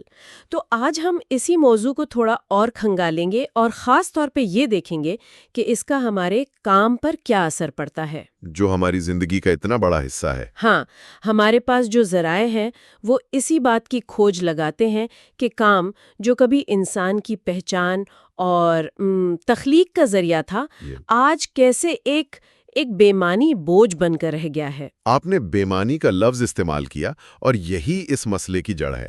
بات صرف تھکاوٹ یا کم تنخواہ کی نہیں، بلکہ اس احساس کی ہے کہ ہم جو کر رہے ہیں اس کا کوئی مقصد ہی نہیں۔ تو آج کی گفتگو کا مقصد یہی سمجھنا ہے کہ کام کے معنی میں یہ تبدیلی آئی کیسے، اور اس کے ایک عام ورکر پر کیا نفسیاتی اثرات پڑ رہے ہیں۔ جی، اور اس کے جواب میں معاشرہ کس طرح کا رد عمل دکھا رہا ہے۔ اچھا، تو آئیے شروع سے شروع کرتے ہیں۔ ہمارے ذرائع ایک بہت بنیادی نقطہ اٹھاتے ہیں کہ کام صرف پیٹ پالنے کا نام نہیں ہے۔ نہیں، بالکل نہیں۔ یہ تو وہ عمل ہے جس کے ذریعے انسان نے خود کو فطرت کی قید سے آزاد کیا، ایک سماجی مخلوق بنا۔ یعنی جب انسان اپنے ماحول کو بدلتا ہے تو وہ اصل میں خود کو بھی بدل رہا ہوتا ہے۔ بالکل، اور اس کی مثالیں تو تاریخ میں بھری پڑی ہیں۔ غاروں میں بنی وہ ہزاروں سال پرانی پینٹنگز، یا پھر قرون وسطیٰ کے وہ شاندار گرجا گھر، یہ سب انسانی کام کا ہی تو کمال ہے۔ جی، اور اس کی سب سے بہترین مثال آپ کو ملے گی 13ویں اور 14ویں صدی کے دستکار میں۔ اچھا، C.W. ملز کا حوالہ ہے کہ اس دور کے کاریگر کے لیے کام اور زندگی الگ الگ چیزیں نہیں تھیں۔ مطلب کام کا مقصد صرف پیسہ کمانا نہیں تھا؟ نہیں، مقصد تھا خود اس چیز کو بنانا اور اس بنانے کے عمل سے لطف اندوز ہونا۔ کام اور کھیل میں کوئی فرق نہیں تھا۔ اس کی کوئی مثال دے سکتے ہیں؟ دیکھیں، ایک بڑئی جو کرسی بناتا ہے وہ لکڑی کا انتخاب کرنے سے لے کر آخری پالش تک ہر کام خود کرتا ہے۔ وہ کرسی اس کی اپنی تخلیق ہے۔ صحیح۔ اس کے برعکس آج کی فیکٹری کا ورکر دن بھر صرف کرسی کی ایک ٹانگ پر اسکرو لگاتا رہتا ہے۔ اسے یہ بھی نہیں پتا کہ پوری کرسی کیسی دکھے گی۔ کچھ بھی نہیں، بس وہ ایک چھوٹے سے بے معنی کام کو دہراتا رہتا ہے۔ یہی تو جدید کام کی بیگانی کی ہے۔ اور پھر صنعتی دور کے ساتھ سب کچھ بالکل بدل گیا۔ ذرائع خاص طور پر پروٹسٹنٹ ممالک کا ذکر کرتے ہیں جہاں کام ایک جنون بن گیا، ایک فرض۔ جی، میکس ویبر کا حوالہ دیا گیا ہے کہ کام کا مقصد اب خود شناسی نہیں رہا بلکہ دولت اور کامیابی کا حصول بن گیا۔ اور یہ بڑی دلچسپ بات ہے کہ ویبر کے مطابق یہ رویہ دراصل انسان کے اندر کی گہری تنہائی اور بے چینی کا جواب تھا۔ لوگ کام میں پناہ ڈھونڈنے لگے، اور یہیں سے وہ طبقاتی تقسیم بھی گہری ہوئی جس کا اثر آج تک نظر آتا ہے نا؟ بالکل۔ متوسط طبقے کے لیے کام ترقی کی سیڑھی بن گیا، ایک فرض جسے پورا کر کے سماج میں عزت ملتی تھی۔ لیکن غریب طبقے کے لیے، جن کے پاس بیچنے کو اپنی محنت کے علاوہ کچھ نہیں تھا، ان کے لیے کام ایک جبری مشقت بن گیا۔ ان کا مقصد اپنی صلاحیتوں کو نکھارنا نہیں تھا بلکہ صرف زندہ رہنا تھا۔ آج کے صنعتی کارکن کی حالت تو اور بھی پیچیدہ ہے۔ وہ دن کے 8 گھنٹے اپنی بہترین توانائی ایک ایسی چیز بنانے میں لگاتا ہے جس سے اس کا کوئی جذباتی تعلق ہی نہیں۔ اس کا کردار بالکل غیر فعال ہے، پیسو۔ وہ ایک بہت بڑی مشین کا ایک چھوٹا سا پرزہ ہے۔ وہ مشین کا مالک نہیں بلکہ مشین خود اس کی مالک بن گئی ہے۔ اس پر پیٹر ڈرکر نے بڑی گہری تحقیق کی تھی۔ انہوں نے گاڑیوں کی فیکٹری میں کام کرنے والوں کا مشاہدہ کیا اور لکھا اچھا، کہ زیادہ تر ورکرز کے لیے نوکری کا مطلب صرف اور صرف پے چیک ہے، انہیں نہ تو اس گاڑی سے کوئی لگاؤ ہے جو وہ بنا رہے ہیں، اور نہ ہی اپنے کام سے۔ اور یہ بہت خطرناک صورتحال ہے کیونکہ عزت نفس صرف تنخواہ پر تو نہیں ٹکی رہ سکتی۔ جب کام سے پہچان نہ ملے تو انسان اندر سے خالی پن محسوس کرتا ہے۔ لیکن کیا یہ بات آج کے دور کے ہر کارکن پر لاگو ہوتی ہے؟ مطلب ایک سافٹ ویئر ڈیولپر یا ایک آرٹسٹ جو اپنے کام میں بہت تخلیقی آزادی محسوس کرتا ہے، کیا وہ بھی اسی بیگانگی کا شکار ہے؟ یہ بہت اچھا سوال ہے۔ دیکھیں، ذرائع کا فوکس زیادہ تر صنعتی اور دفتری کام پر ہے، لیکن یہ اصول ہر جگہ لاگو ہوتا ہے۔ جہاں کارکن کا اپنے کام کے نتیجے پر کنٹرول ختم ہو جائے؟ بالکل۔ ایک ڈیولپر جو صرف کوڈ کی ایک چھوٹی سی لائن لکھتا ہے اور اسے معلوم نہیں کہ پورا سافٹ ویئر کیا کرے گا، وہ بھی یہی بیگانگی محسوس کر سکتا ہے۔ صحیح۔ اسی طرح ایک صحافی جسے اپنی مرضی کے خلاف سٹوری لکھنے پر مجبور کیا جائے، وہ بھی اپنے کام سے بیگانہ ہو جاتا ہے۔ مسئلہ جسمانی محنت کا نہیں، کنٹرول اور مقصد کے خاتمے کا ہے۔ یہاں سے بات اور بھی دلچسپ ہو جاتی ہے۔ جب کمپنیوں کو یہ سمجھ آیا کہ ناخوش ورکر زیادہ کام نہیں کرتا، تو ہیومن انجینئرنگ اور صنعتی نفسیات جیسے شعبے سامنے آئے۔ یہ ہیومن انجینئرنگ کا تصور ہی بڑا عجیب ہے نا؟ ہاں، کیا اس کا مطلب یہ ہے کہ انسانوں کو بھی مشینوں کی طرح انجینئر کرنے کی کوشش کی جا رہی ہے تاکہ وہ زیادہ کام کریں؟ بالکل یہی مطلب ہے، اور یہ ہمارے ذرائع کا ایک بہت اہم نقطہ ہے۔ مقصد ورکر کی زندگی کو بہتر بنانا نہیں، بلکہ اس کی نفسیات کو سمجھ کر اس سے زیادہ کام نکلوانا ہے۔ جی، یہ بالکل آج کل کی کارپوریٹ ویلنس جیسا ہے۔ کمپنیاں یوگا کلاسز اور ذہنی سکون کی ایپس اس لیے نہیں دیتی کہ انہیں آپ کی بہت فکر ہے، بلکہ اس لیے کہ ایک پرسکون اور خوش ورکر زیادہ پروڈکٹیو ہوتا ہے۔ ذریعہ ایک ماہر نفسیات کی مثال دیتا ہے جو سپر مارکیٹ مالکان کو مشورہ دیتا ہے کہ اگر ہم اپنے ملازمین کو خوش رکھیں گے تو ہمارے گاہک بھی خوش ہوں گے، اور اس کا سیدھا فائدہ انتظامیہ کو ڈالرز اور سینٹس میں ہوگا۔ یعنی خوشی اور انسانیت بھی اب منافع کمانے کا ایک اوزار بن گئی ہیں۔ یہ تو بیگانگی کی انتہا ہے۔ آپ انسانوں کے ساتھ بھی مشینوں جیسا سلوک کر رہے ہیں جنہیں اچھی طرح چلانے کے لیے بس تھوڑے سے تیل کی ضرورت ہوتی ہے۔ بالکل، یہ مکمل طور پر لین دین کا رشتہ ہے۔ اچھا، تو جب کام اتنا بے معنی اور غیر اطمینان بخش ہو جائے تو اس کا رد عمل کیا ہوتا ہے؟ ذرائع اس کے دو بڑے نتیجے بتاتے ہیں۔ پہلا تو بڑا واضح ہے، کاہلی اور آرام طلبی ایک آئیڈیل بن جاتی ہے۔ ہاں، اور ہمارے اشتہارات اس کی بہترین مثال ہیں۔ وہ ناشتے کے سیریل کا اشتہار یاد ہے جو کہتا ہے نیا کھانے میں اور بھی آسان۔ یعنی اب کھانا کھانا بھی ایک محنت طلب کام بن گیا ہے جس سے بچنے کی ضرورت ہے۔ بالکل، یا وہ ٹوسٹر جو آپ کے لیے سب کچھ خود کرتا ہے۔ یہ سب اسی خواہش کو ظاہر کرتا ہے کہ بغیر محنت کیے سب کچھ مل جائے۔ اور اسی سے جڑا ہوا ہے پش بٹن پاور کا تصور۔ اچھا، گاڑی چلانے میں ایک خاص خوشی کا احساس، یا ٹی وی ریموٹ کا ایک بٹن دبا کر پوری دنیا کو اپنے سامنے لے آنا۔ یہ سب بغیر محنت کے طاقت حاصل کرنے کی خواہش ہے۔ جی، ایک بٹن دبانے سے ایک بہت بڑی طاقتور مشین حرکت میں آ جاتی ہے اور انسان کو لگتا ہے کہ وہ کتنا طاقتور ہے، حالانکہ اصل طاقت اس کے ہاتھ میں نہیں، مشین کے اندر ہے۔ صحیح۔ تو ایک طرف تو ہم کام سے بچنا چاہتے ہیں، لیکن ذرائع ایک دوسرے زیادہ خطرناک رد عمل کی طرف بھی اشارہ کرتے ہیں، اور وہ ہے کام سے لاشعوری نفرت۔ یہ صرف سستی نہیں ہے، یہ ایک گہری دشمنی ہے جو ایک بزنس مین کو اپنی ہی پروڈکٹ سے، اپنے ہی صارفین سے متنفر کر دیتی ہے۔ یعنی انسان اس پورے نظام سے ہی نفرت کرنے لگتا ہے جس کا وہ خود ایک حصہ ہے۔ یہ ایک بہت گہرا نقطہ ہے۔ یہ نفرت اکثر لاشعوری ہوتی ہے۔ وہ بزنس مین شاید خود بھی نہ جانتا ہو کہ وہ ایسا کیوں محسوس کر رہا ہے۔ وہ اپنے حریفوں سے نفرت کرتا ہے، اپنے ملازمین پر غصہ کرتا ہے، اور سب سے بڑھ کر وہ خود سے نفرت کرتا ہے، کیونکہ اسے اپنی زندگی کھوکھلی اور بے معنی لگتی ہے۔ یہ بیگانگی صرف کام تک نہیں رہتی، یہ اس کی پوری شخصیت کا حصہ بن جاتی ہے۔ یہ تو حیران کن بات ہے۔ یعنی یہ مسئلہ جو ہمیں آج کا لگتا ہے، اس کی جڑیں بہت پرانی ہیں۔ 19ویں صدی میں جب سب ترقی اور روشن خیالی کا جشن منا رہے تھے، وہ کون لوگ تھے جو اس آنے والے بحران کو دیکھ پا رہے تھے؟ دلچسپ بات یہ ہے کہ یہ تنقید کسی ایک سیاسی نظریے تک محدود نہیں تھی۔ ہمارے ذرائع بتاتے ہیں کہ ایک طرف جیکب برکہارٹ جیسے قدامت پسند مفکر تھے، اور دوسری طرف کارل مارکس اور پرودھون جیسے انقلابی اور انارکسٹ بھی تھے، یہاں تک کہ ٹولسٹائے جیسے روحانی ادیب بھی اسی خطرے کو بھانپ رہے تھے۔ یعنی سیاسی طور پر ایک دوسرے کے مخالف ہونے کے باوجود یہ سب ایک ہی ثقافتی بیماری کی تشخیص کر رہے تھے۔ بالکل۔ برکہارٹ کی ایک پیشگوئی کا ذکر ہے جو بہت چونکا دینے والی ہے۔ اس نے 1872 میں لکھا تھا، فوجی ریاست کو ایک بہت بڑا صنعت کار بننا پڑے گا، اور زندگی مصیبت کی ایک طے شدہ مقدار بن جائے گی جسے لوگ وردی پہن کر روزانہ ڈھول کی تھاپ پر شروع اور ختم کریں گے۔ یہ تو ناقابل یقین ہے، 1872 میں ایسی بات لکھنا۔ یہ کسی پیشگوئی سے زیادہ ایک انتباہ لگتا ہے۔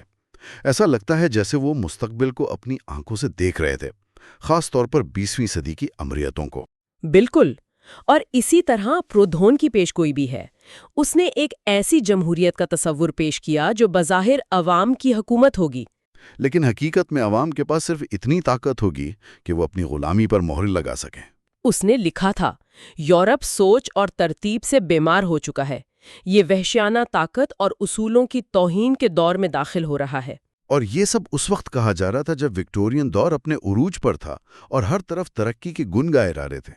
اس سے ظاہر ہوتا ہے کہ یہ مفکرین سطح کے نیچے دیکھ رہے تھے۔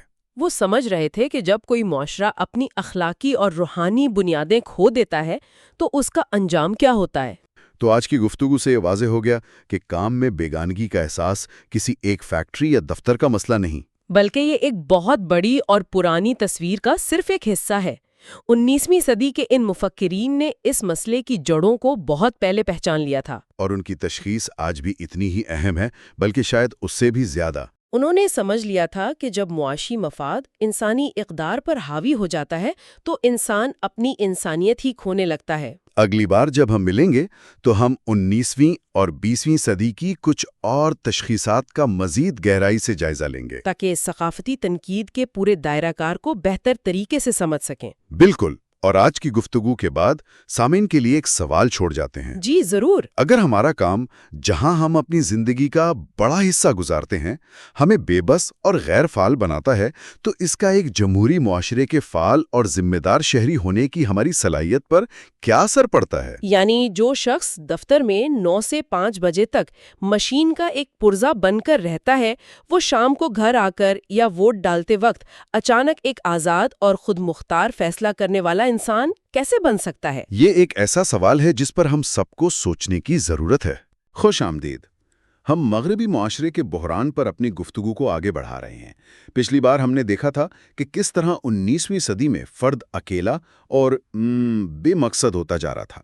آج ہم اس بحران کے 3 بڑے جوابات کا جائزہ لیں گے جو 20ویں صدی میں سامنے آئے۔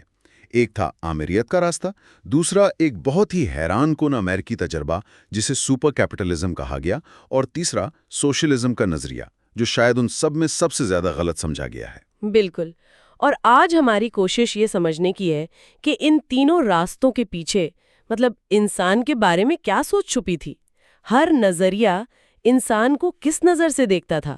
کیا انسان ایک کمزور مخلوق ہے جسے ایک رہنما کی ضرورت ہے؟ کیا وہ صرف اپنی ذات کے لیے بھاگنے والا ایک کھلاڑی ہے، یا اس میں مل کر کام کرنے کی صلاحیت ہے؟ یہی وہ سوالات ہیں جو ان نظریات کو ایک دوسرے سے الگ کرتے ہیں۔ تو پھر پہلے اور شاید سب سے خوفناک جواب سے شروع کرتے ہیں، فاشزم، ناززم اور سٹالنزم۔ ہمارے ماخذ میں ان تینوں کے لیے ایک بہت ہی چونکا دینے والا نام استعمال ہوا ہے، آمرانہ بت پرستی۔ بت پرستی، اس کا کیا مطلب ہے؟ دیکھیں، اس کا مطلب یہ ہے کہ جب جدید انسان تنہا اور بے بس ہو گیا نا، تو ان نظاموں نے اسے ایک سودا پیش کیا۔ انہوں نے کہا، اپنی آزادی ہمیں دے دو اور بدلے میں ہم تمہیں ایک مقصد، ایک شناخت اور تحفظ کا احساس دیں گے۔ یہ بالکل ایسا ہی ہے جیسے کوئی آزادی کے بوجھ سے بھاگ کر کسی بت کے قدموں میں پناہ لے۔ فرد اپنی ذات کو ایک عظیم رہنما، قوم یا ریاست میں ضم کر دیتا ہے اور خود کو طاقتور محسوس کرنے لگتا ہے۔ اچھا، یعنی اپنی انفرادیت کو قربان کر کے ایک بڑے گروہ کا حصہ بن جانا۔ لیکن یہ نظام تو ایک دوسرے کے دشمن تھے، ان میں مشترک کیا تھا؟ ان میں جھوٹ مشترک تھا۔ یہ سبھی نظام کھوکھلے نعروں کر کھڑے تھے، امن کے نام پر جنگ، آزادی کے نام پر غلامی، اور ان کے رہنماؤں کی شخصیتیں بھی ایک فریب تھیں، لیکن ان کے ابھرنے کی وجوہات میں دلچسپ فرق تھے۔ جیسے اٹلی کا فاشزم، وہ ایک کمزور صنعتی ملک میں قومی بے عزتی کے احساس سے پیدا ہوا، لیکن وہ لوگوں کے حقیقی مسائل حل نہیں کر سکا۔ مگر جرمنی تو کمزور نہیں تھا، وہ تو ایک انڈسٹریل پاور ہاؤس تھا، وہاں ناززم کیسے کامیاب ہو گیا؟ یہی تو اصل نکتہ ہے۔ جرمنی میں یہ نظریہ شکست، مہنگائی اور شدید بے روزگاری سے پیدا ہونے والی مایوسی کے لہرے پر سوار ہو کر آیا، اور سب سے اہم بات، اسے بڑے صنعت کاروں کی حمایت حاصل تھی جو مزدوروں کی تحریکوں سے ڈرے ہوئے تھے۔ اس کا کوئی حقیقی معاشی منصوبہ نہیں تھا، یہ صرف لوگوں کے غصے اور مایوسی کو ایک سمت دینے کا ایک طریقہ تھا۔ سٹالنزم، اسے اکثر فاشزم کے ساتھ ہی شمار کیا جاتا ہے، لیکن ہمارے تجزیے میں اسے ایک الگ کھانے میں رکھا گیا ہے۔ جی، کیونکہ روس کا پس منظر بالکل مختلف تھا۔ وہ جرمنی کی طرح صنعتی نہیں بلکہ ایک پسماندہ زرعی ملک تھا۔ لینن کا منصوبہ تھا تاریخ کو شارٹ کٹ کرانا، یعنی جاگیردارانہ نظام سے سیدھا سوشلزم میں چھلانگ لگانا۔ لیکن یہاں ایک بہت بڑی خامی تھی۔ لینن کو خود ان مزدوروں اور کسانوں پر بھروسہ نہیں تھا جن کے لیے وہ انقلاب لا رہا تھا۔ ایک منٹ، یہ تو بہت عجیب بات ہے۔ مطلب انقلاب کا رہنما اپنی ہی عوام کی صلاحیت پر شک کرتا تھا؟ بالکل، اس کا ماننا تھا کہ عوام خود سے کچھ نہیں کر سکتے، اس لیے ایک انقلابی ایلیٹ کو، ایک اشرافیہ کو آگے بڑھ کر تاریخ کو دھکا لگانا ہوگا۔ روزا لگزمبرگ جیسی مفکر نے اسی وقت خبردار کیا تھا کہ یہ راستہ جمہوریت کی طرف نہیں بلکہ ایک نئی بیوروکریسی کی آمریت کی طرف جائے گا، اور ہوا بھی یہی۔ جو نظام بنا وہ دکھنے میں ابتدائی سرمایہ داری جیسا ہی تھا، بس فرق یہ تھا کہ لوگوں کو کنٹرول کرنے کے لیے معاشی قوانین کی جگہ سیاسی دہشت گردی کا استعمال کیا جاتا تھا۔ یہ تو واقعی ایک تاریک تصویر ہے۔ تو ایک طرف آمریت فرد کو کچل رہی تھی، لیکن کیا کوئی دوسرا راستہ بھی تھا؟ ہمارے ماخوذ میں ایک بالکل مختلف نظریے کا ذکر ہے، سپر کیپٹلزم۔ یہ نام میں نے پہلے کبھی نہیں سنا۔ یہ واقعی ایک دلچسپ تجربہ تھا جو امریکہ میں ہوا۔ اس کی بہترین مثال جیمز ایف لنکن نامی ایک صنعت کار کی کمپنی ہے۔ اس کا بنیادی خیال یہ تھا کہ سرمایہ داری کے مسائل جیسے مزدوروں کا کام سے بیزار ہونا، انہیں نظام کے اندر رہتے ہوئے ہی حل کیا جائے۔ نظام کو ختم کرنے کی بجائے اسے اور زیادہ مؤثر بنا دیا جائے۔ بالکل، اور کیسے؟ اس نے شروعات ہی اس بات کو تسلیم کر کے کی کہ صرف منافع کا مقصد کارکنوں کو متحرک نہیں کر سکتا۔ اس نے کہا کہ اصل مسئلہ یہ ہے کہ صنعت کار انسان کو نظر انداز کر کے صرف مشینوں پر توجہ دیتے ہیں، جبکہ اصل طاقت تو انسان میں ہے۔ اس نے کہا کہ لوگوں کو صرف پیسہ نہیں چاہیے، انہیں اپنے کام اور اپنی صلاحیتوں کا اعتراف بھی چاہیے۔ ایک منٹ، یہ سپر کیپٹلزم والا آئیڈیا تو بہت اچھا لگ رہا ہے۔ سب کو بونس مل رہا ہے، پیداوار بڑھ رہی ہے، ہڑتالیں ختم ہو گئی، تو پھر ماخذ اس پر تنقید کیوں کر رہا ہے؟ اس میں مسئلہ کیا ہے؟ بظاہر یہ بہترین لگتا ہے، لیکن گہرائی میں دیکھیں تو یہ سرمایہ دارانہ نظام کا سب سے منطقی مگر خطرناک نتیجہ ہے۔ یہ ہر کارکن کو ایک چھوٹا سرمایہ دار بنا دیتا ہے جو دوسرے کارکنوں سے مقابلے میں لگا رہتا ہے۔ اچھا، یہ ایک بہتر ریس ہے، لیکن ہے تو ریس ہی۔ تمام اختیارات اب بھی انتظامیہ کے پاس ہیں۔ وہی فیصلہ کرتے ہیں کہ کس کی کارکردگی اچھی ہے، کس کو کتنا بونس ملے گا۔ یہ منافع کی تقسیم تو کرتا ہے، لیکن اختیار اور کنٹرول کی نہیں۔ اچھا، تو مطلب انسان اب بھی اس مشین کا ایک پرزائی ہے، بس اب اسے زیادہ تیزی سے گھومنے پر انعام مل رہا ہے۔ آپ نے بالکل صحیح سمجھا۔ یہ انسان کو ایک بہتر مقابلے باز بنا دیتا ہے، لیکن اس کی کام سے بیگانگی ختم نہیں کرتا۔ وہ اب بھی ایک کھیل کا حصہ ہے جسے کوئی اور کنٹرول کر رہا ہے۔ تو ایک طرف آمریت ہے جو فرد کو کچل دیتی ہے، اور دوسری طرف سپر کیپٹلزم جو اسے ایک بہتر مقابلے باز بنا دیتا ہے۔ لیکن کیا کوئی تیسرا راستہ بھی تھا؟ یہیں پر سوشلزم کی بات آتی ہے، جو شاید ان سب میں سب سے زیادہ غلط سمجھا جانے والا نظریہ ہے۔ اور اس کے بارے میں سب سے پہلی غلط فہمی یہ دور کرنا ضروری ہے کہ سوشلزم اور سٹالنزم ایک ہی چیز ہے۔ ہمارے تجزیے کے مطابق سوشلزم اپنی اصل روح میں ایک اخلاقی اور انسان دوست تحریک تھی۔ سوشلسٹوں کا اصل اعتراض یہ نہیں تھا کہ سرمایہ داری میں پیسہ کم ہے، بلکہ یہ تھا کہ یہ نظام انسان کی روح کو مار دیتا ہے اور اسے صرف منافع کمانے کی مشین بنا دیتا ہے۔ ماخوذ میں مارکس سے پہلے کے مفکرین جیسے پرودھون اور فوریر کا بھی ذکر ہے۔ ان کے خیالات کیا تھے؟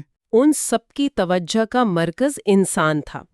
فوریر چاہتا تھا کہ کام ایسا ہو جسے کر کے خوشی ملے، نہ کہ وہ ایک بوجھ ہو۔ اوون کا مقصد انسان کے کردار کو بہتر بنانا تھا، اور پرودھون تو ہر قسم کے اختیار اور مرکزی حکومت کے سخت خلاف تھا۔ وہ چاہتا تھا کہ کارکن اپنی چھوٹی چھوٹی آزاد کمیونٹیز بنا کر کام کریں۔ ان سب کے نزدیک انسانیت، بھائی چارہ اور تعاون سب سے اہم تھا۔ تو یہ سب بہت مثالیت پسندانہ باتیں لگتی ہیں۔ پھر مارکس آیا اور اس نے سب کچھ بدل دیا۔ کہا جاتا ہے کہ اس کے نظریات زیادہ پیچیدہ اور متضاد تھے۔ جی، مارکس کی فکر کا مرکز بھی انسان ہی تھا، لیکن اس کا زاویہ مختلف تھا۔ اس نے تاریخ کو انسان کی اپنی ہی تخلیق سے بیگانگی یا ایلینیشن کی کہانی کے طور پر دیکھا۔ یہ بیگانگی یا ایلینیشن کا تصور تھوڑا مشکل ہے، اسے آسان لفظوں میں کیسے سمجھا جا سکتا ہے؟ اسے ایسے سمجھیں کہ ایک کاریگر خوبصورت کرسی بناتا ہے، لیکن فیکٹری کا نظام ایسا ہے کہ وہ کرسی سیدھی بازار چلی جاتی ہے۔ کاریگر کو نہ یہ معلوم کہ اسے کون استعمال کرے گا، نہ ہی اسے بنانے کی خوشی محسوس ہوتی ہے، وہ اپنی ہی تخلیق سے بیگانہ ہو جاتا ہے۔ مارکس کے نزدیک سرمایہ داری ہر مزدور کے ساتھ یہی کرتی ہے۔ اس کا مقصد ایک ایسا معاشرہ تھا جہاں انسان اپنی محنت کا مالک ہو، نہ کہ اس کی محنت ایک چیز بن کر بازار میں بکے۔ یہاں پر ایک بڑا تضاد نظر آتا ہے۔ ایک طرف مارکس ریاست کو ختم کرنا چاہتا تھا، لیکن دوسری طرف اس نے کہا کہ انقلاب لانے کے لیے مزدوروں کو پہلے ریاستی طاقت پر قبضہ کرنا ہوگا۔ یہ دونوں باتیں ایک ساتھ کیسے ہو سکتی ہیں؟ یہ اس کی فکر کا سب سے بڑا اور سب سے اہم تضاد ہے، اور ہمارے تجزیے کے مطابق یہی وہ بیج تھا جس سے بعد میں اسٹالنزم کا درخت ہوگا۔ مارکس کا خیال تھا کہ مزدور طبقہ پہلے ریاست پر قبضہ کرے گا اور پھر آہستہ آہستہ یہ ریاست خود ہی مرجھا جائے گی، جبکہ پرودھون جیسے مفکرین شروع سے کہہ رہے تھے کہ ریاست پر قبضہ کرنے سے ریاست ختم نہیں ہوتی بلکہ اور زیادہ طاقتور ہو جاتی ہے۔ تو اس کا مطلب ہے کہ مارکس کے نظریات میں ہی کچھ بنیادی خامیاں تھیں۔ ماخوذ اس کی غلطیوں پر بہت سخت تنقید کرتا ہے۔ جی، اور یہ تنقید انسانی فطرت کے بارے میں مارکس کی سادہ لو امید پرستی پر مرکوز ہے۔ 3 بڑی غلطیاں بتائی گئی ہیں۔ پہلی، اس نے اخلاقیات کو نظر انداز کر دیا۔ اس نے سمجھا کہ صرف معاشی نظام بدلنے سے انسان خود بخود اچھا اور فرشتہ صفت ہو جائے گا۔ دوسری، اس نے سوچا کہ سوشلزم بس آنے ہی والا ہے۔ وہ یہ اندازہ ہی نہیں لگا سکا کہ فاشزم جیسی ایک نئی قسم کی بربریت بھی آ سکتی ہے۔ اور تیسری غلطی؟ تیسری اور سب سے بڑی غلطی یہ تھی کہ اس نے سمجھا کہ فیکٹریوں اور صنعتوں کو قومی ملکیت میں لینا ہی سوشلزم کے لیے کافی ہے۔ لیکن ایک مزدور کے لیے کیا فرق پڑتا ہے کہ اس کا باس کوئی پرائیویٹ سرمایہ دار ہے یا حکومت کا کوئی بیوروکریٹ؟ اصل مسئلہ تو کام کے غیر انسانی حالات اور اختیار کی عدم موجودگی کا ہے۔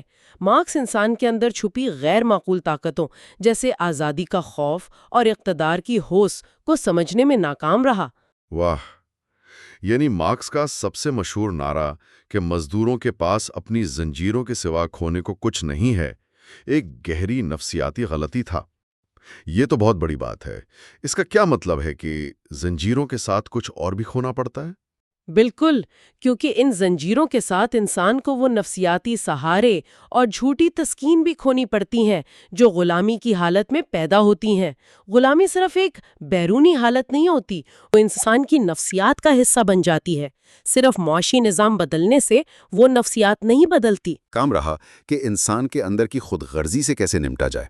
کیا یہ درست ہے؟ یہ ایک بہترین خلاصہ ہے، اور اسی وجہ سے سوشلسٹ تحریک اپنا راستہ بھٹک گئی۔ وہ 2 حصوں میں بٹ گئی۔ ایک طرف سوشل ڈیموکریٹس تھے جو صرف بہتر تنخواہوں پر لڑتے رہے، اور دوسری طرف کمیونسٹ تھے جنہوں نے ایک نئی آمریت قائم کر دی۔ دونوں ہی سوشلزم کی اصل انسانی اور اخلاقی روح کو بھول گئے۔ تو اس ساری بحث کا نچوڑ کیا ہے؟ ہم نے جدید معاشرے کے بحران کے 3 بالکل مختلف جواب دیکھے۔ ایک فرد کو کچل دیتا ہے، دوسرا اسے مقابلے میں جھونک دیتا ہے، اور تیسرا اس کی فطرت کے بارے میں غلط اندازے لگاتا ہے۔ ان سب کے مرکز میں ایک ہی سوال ہے: انسان کیا ہے؟ کیا اس پر بھروسہ کیا جا سکتا ہے؟ کیا اسے کنٹرول کرنے کی ضرورت ہے یا اسے صرف لالچ دے کر چلایا جا سکتا ہے؟ ہر نظریہ اس سوال کا ایک مختلف جواب دیتا ہے، اور اسی سے ایک مختلف دنیا تشکیل پاتی ہے۔ اور جیسا کہ اس تجزیے سے ظاہر ہوتا ہے، صرف معاشی اور سیاسی ڈھانچے بدلنے پر توجہ دینا اور انسان کی گہری نفسیاتی اور اخلاقی حقیقتوں کو نظر انداز کرنا تباہ کن نتائج کا باعث بن سکتا ہے۔ بالکل، اور یہ ہمیں ایک آخری سوال پر چھوڑ جاتا ہے جس پر غور کرنا چاہیے۔ ماخذ کا کہنا ہے کہ ایک بہتر معاشرے کے لیے لوگوں کے اندر ایک اخلاقی تبدیلی کی ضرورت ہے۔ اگر یہ سچ ہے تو وہ تبدیلی کیسی دکھتی ہے، اور اسے کسی بھی نظام میں، چاہے وہ سرمایہ دارانہ ہو، سوشلسٹ ہو یا کوئی اور، کیسے پروان چڑھایا جا سکتا ہے؟ غور کرنے کے لیے ایک گہرا سوال۔ اپنی اگلی نشست میں ہم اگلے باب کی طرف بڑھیں گے اور دیکھیں گے کہ یہ تجزیہ موجودہ دور کے مسائل کے بارے میں کیا کہتا ہے۔ پچھلی بار جب ہماری بات ختم ہوئی تھی تو ہم ایک بہت ہی گہرے سوال پر رکے تھے۔ جی بالکل. ہم نے جدید صنعتی نظام میں انسان کی بیگانگی اور بے معنویت کی تشخیص تو کر لی تھی، اور یہ بھی دیکھا تھا کہ مارکس سے لے کر آئنسٹائن تک سبھی اس بات پر متفق تھے کہ انسان اپنی مرکزی حیثیت کھو چکا ہے۔ بالکل، اور وہ تشخیص ایک بہت بڑے سوال پر آ کر رکی تھی کہ اگر مسئلہ اتنا سنگین ہے تو اس کا علاج کیا ہے؟ ہاں، کیا اس سماجی بیماری سے چھٹکارا ممکن بھی ہے یا نہیں؟ جی تو آج ہم اسی سوال کا جواب تلاش کرنے والے ہیں۔ ہمارے ذرائع ہمیں تشخیص سے علاج کی طرف لے جاتے ہیں اور صحت عقل کی راہوں یعنی روڈز ٹو سینٹی کا ایک تصور پیش کرتے ہیں۔ اور ہم یہ دیکھیں گے کہ ماضی کی جو عظیم اصلاحی تحریکیں تھیں وہ ناکام کیوں ہوئیں، اور ایک صحت مند معاشرے کے لیے آخر کرنا کیا ہوگا۔ تو آئیے اس گتھی کو سلجھاتے ہیں۔ ذرائع ایک بہت بڑا دعویٰ کرتے ہیں کہ پچھلے 2000 سال کی بڑی اصلاحی تحریکیں جیسے عیسائیت، روشن خیالی کا دور اور سوشلزم تقریباً مکمل طور پر ناکام رہیں۔ یہ ایک بہت بڑا دعویٰ ہے۔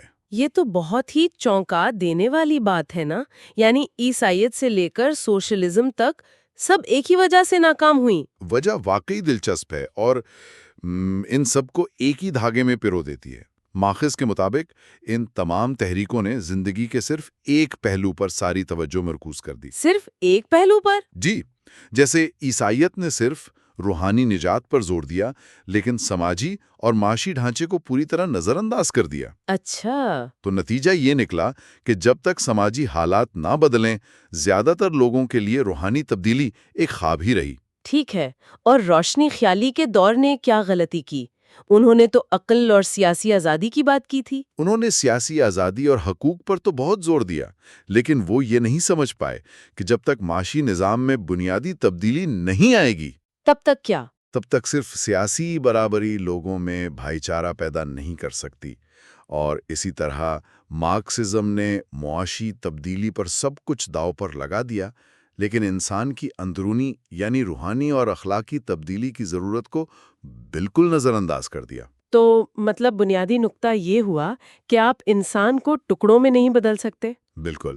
یہ سوچ کے ہم صرف معیشت ٹھیک کر دیں یا صرف سیاست اور باقی سب خود ٹھیک ہو جائے گا، یہ کام نہیں کرتی۔ جی، انسان ایک مکمل اکائی ہے۔ اس کی سوچ، اس کے جذبات، اس کی کام کی زندگی سب ایک دوسرے سے جڑے ہوئے ہیں۔ اور اسی وجہ سے نتائج بھی الٹ نکلے۔ بالکل۔ مارکس کہتا ہے کہ اسی ادھورے پن کی وجہ سے ان تحریکوں کے نتائج ان کے ارادوں کے بالکل برعکس نکلے۔ انجیل کی محبت بھری تعلیمات کا نتیجہ کیتھولک چرچ کی طاقتور حکومت کی صورت میں نکلا۔ اور 18ویں صدی کے اقلیت پسند؟ ان کے نظریات روسپیئر کے دور دہشت اور نیپولین کی آمریت پر ختم ہوئے، اور مارکس کے انسانیت دوست نظریات کا انجام اسٹالن کی صفاقی پر ہوا۔ یہ تو ایک بہت ہی سنجیدہ سبق ہے۔ جی ٹھیک ہے، تو ہم نے یہ سمجھ لیا کہ ادھورے حل کام نہیں کرتے۔ یہ تو کافی مایوس کن بات ہے۔ کیا ہمارے ذرائع اس اندھیرے سے نکلنے کا کوئی راستہ بھی بتاتے ہیں؟ ایک صحت مند معاشرہ آخر دکھتا کیسا ہے؟ جی، ذرائع ایک خاکہ پیش کرتے ہیں، اور اس خاکے کے مرکز میں کوئی نظام نہیں بلکہ خود انسان ہے۔ خود انسان؟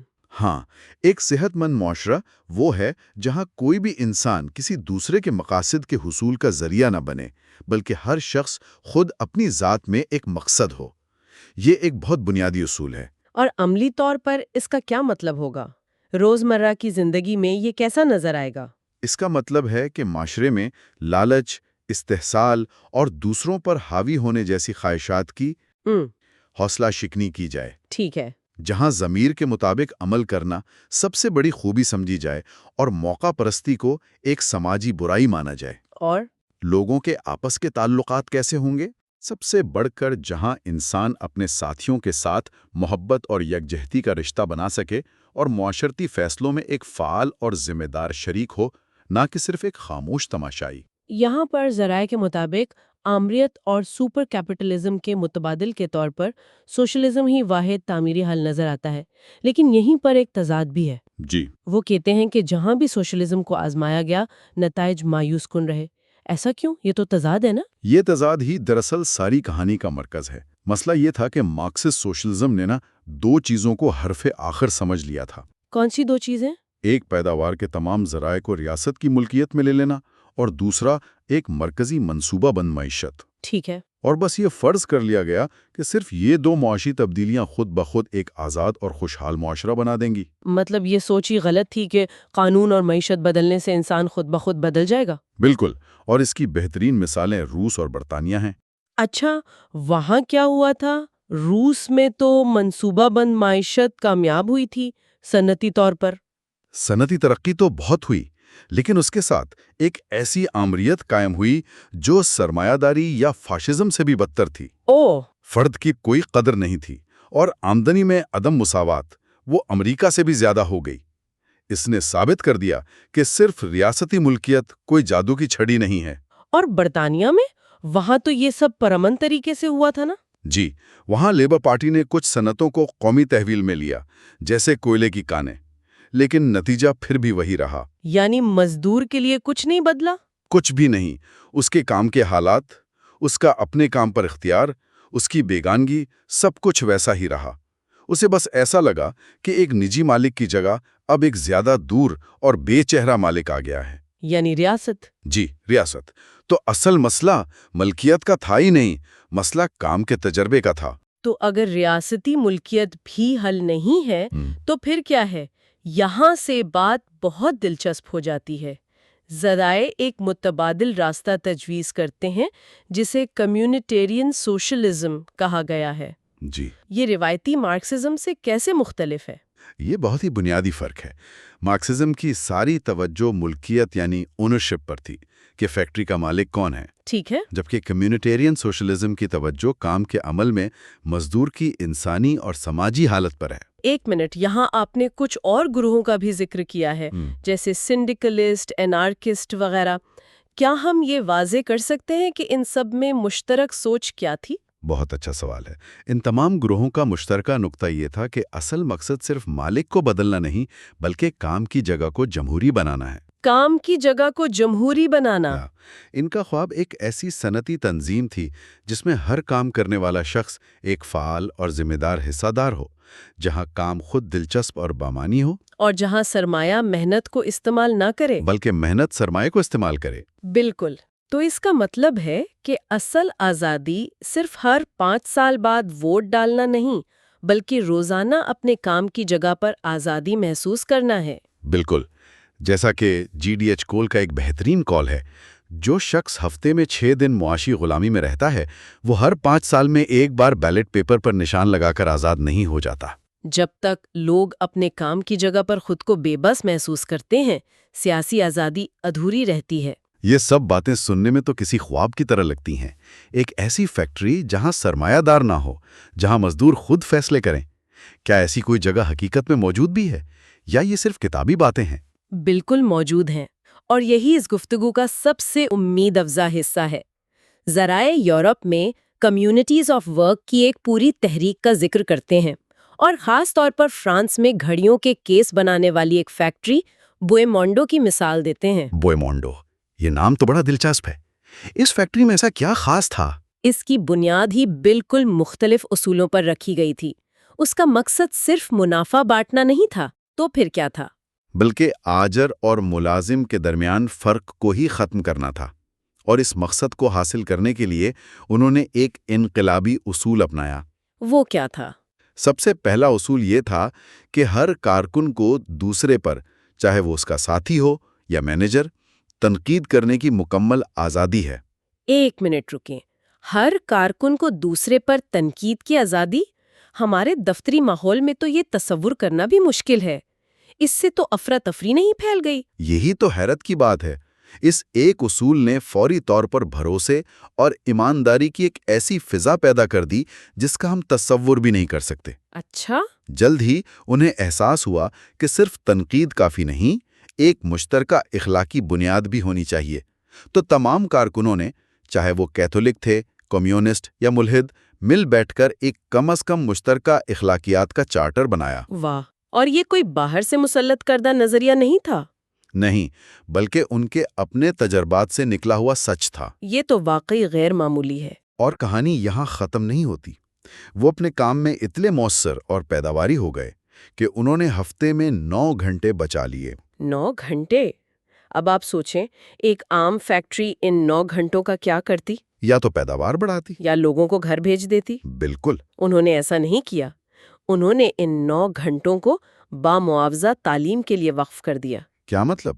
کام کے اوقات میں؟ جی، کام کے اوقات میں فیکٹری کے خرچ پر وہ انجینئرنگ، ادب، مارکسزم، یہاں تک کہ موسیقی جیسے مضامین پڑھتے تھے. تو گویا یہ ایک ایسی جگہ تھی جہاں آپ گھڑیاں بنانے جاتے تھے، لیکن ساتھ ہی ساتھ آپ فلسفہ پڑھتے تھے، موسیقی سیکھتے تھے اور اپنے باس پر تنقید بھی کر سکتے تھے. اور اس سب کے آپ کو پیسے بھی ملتے تھے. یہ تو کام کی جگہ کا ایک بالکل نیا تصور ہے. بالکل، جیسا کہ ان کا اپنا اصول تھا، ہماری شروعات پلانٹ سے نہیں بلکہ خود انسان سے ہوتی ہے.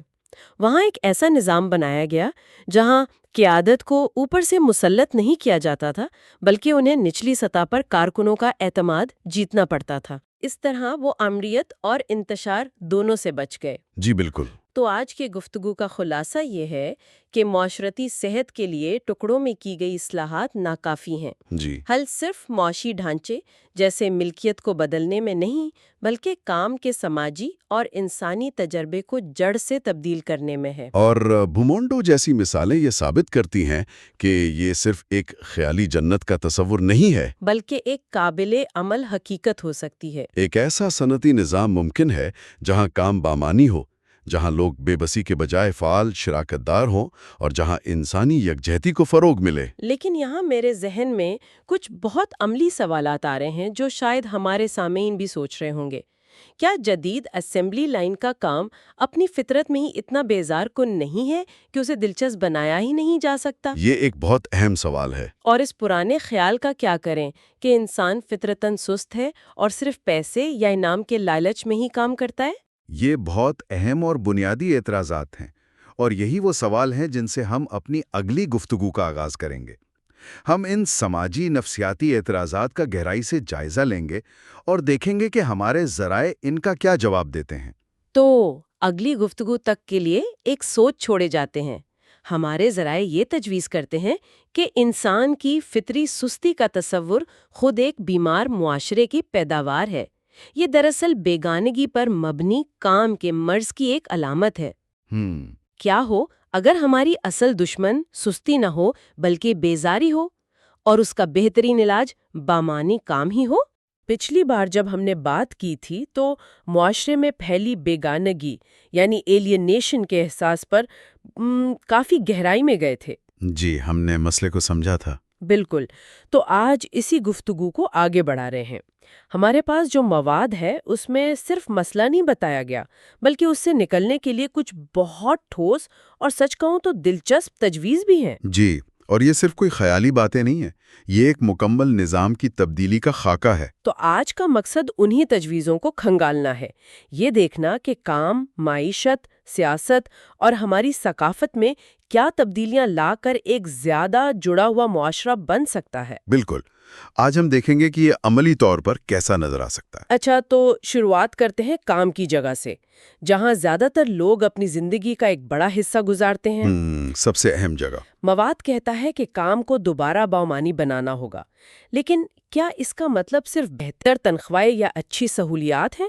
کیونکہ یہ تو آج کل کمپنیاں دے ہی رہی ہیں. یہ ایک بہت اہم سوال ہے. ان تحریروں کے مطابق اصل مسئلہ تنخواہ کا ہے ہی نہیں. اچھا؟ نہیں، اصل کھیل ہے کنٹرول اور شراکت کا. مطلب بات یہ ہے کہ ایک ورکر کو صرف یہ نہ پتا ہو کہ اسے کیا کرنا ہے، جی، بلکہ اسے یہ بھی سمجھ ہو کہ پوری کمپنی چلتی کیسے ہے، ٹیکنالوجی سے لے کر پیسوں تک. یعنی یہ احساس کہ میں صرف ایک مشین کا پرزہ نہیں ہوں بلکہ اس پورے جہاز کو اڑانے میں میرا بھی کوئی کردار ہے. بالکل. جب اسے معلوم ہوگا کہ اس کی محنت کا نتیجہ کیا ہے، وہ چیز کیوں بن رہی ہے، معاشرے میں اس کا کیا کردار ہے، تب کام نوکری نہیں رہے گا، ایک بامقصد سرگرمی بن جائے گا. جی. اسی سلسلے میں چھوٹے گروہوں میں کام کرنے کی بات بھی کی گئی ہے. اس کی کیا خاص وجہ ہے؟ بڑی کمپنیوں میں تو ہزاروں لوگ ہوتے ہیں. وجہ بہت آپ کہہ لیں نفسیاتی بھی ہے اور عملی بھی. ہزاروں لوگوں کے سمندر میں ایک فرد خود کو تنہا محسوس کرتا ہے، بے وقار.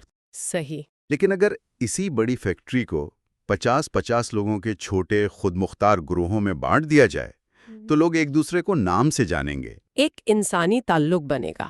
بالکل. اور اس سے ایک بہت دلچسپ توازن پیدا ہوتا ہے، سینٹرلائزیشن اور ڈی سینٹرلائزیشن کا، یعنی فیصلے صرف اوپر سے بھی نہ آئیں اور ہر ٹیم کو اپنے فیصلے کرنے کی آزادی بھی ہو۔ ایک منٹ، یہاں مجھے ایک بات تھوڑی کنفیوز کر رہی ہے۔ آج کل تو ہر بڑی کمپنی ٹیم اسپرٹ پر بہت زور دیتی ہے۔ جی، کمپنی کلچر۔ جی، اسے تو ایک مثبت چیز سمجھا جاتا ہے کہ ملازم اپنی کمپنی کو اپنا خاندان سمجھیں۔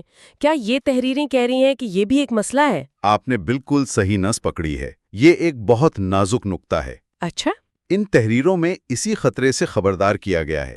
مقصد یہ نہیں کہ ایک فرد کی خود غرضی ختم ہو اور ایک گروہ کی خود غرضی شروع ہو جائے۔ مطلب اب ملازم صرف اپنی کمپنی کے لیے جئیں اور مریں اور باقی دنیا سے کوئی مطلب نہیں۔ بالکل، اسے آپ کارپوریٹ قوم پرستی کہہ سکتے ہیں۔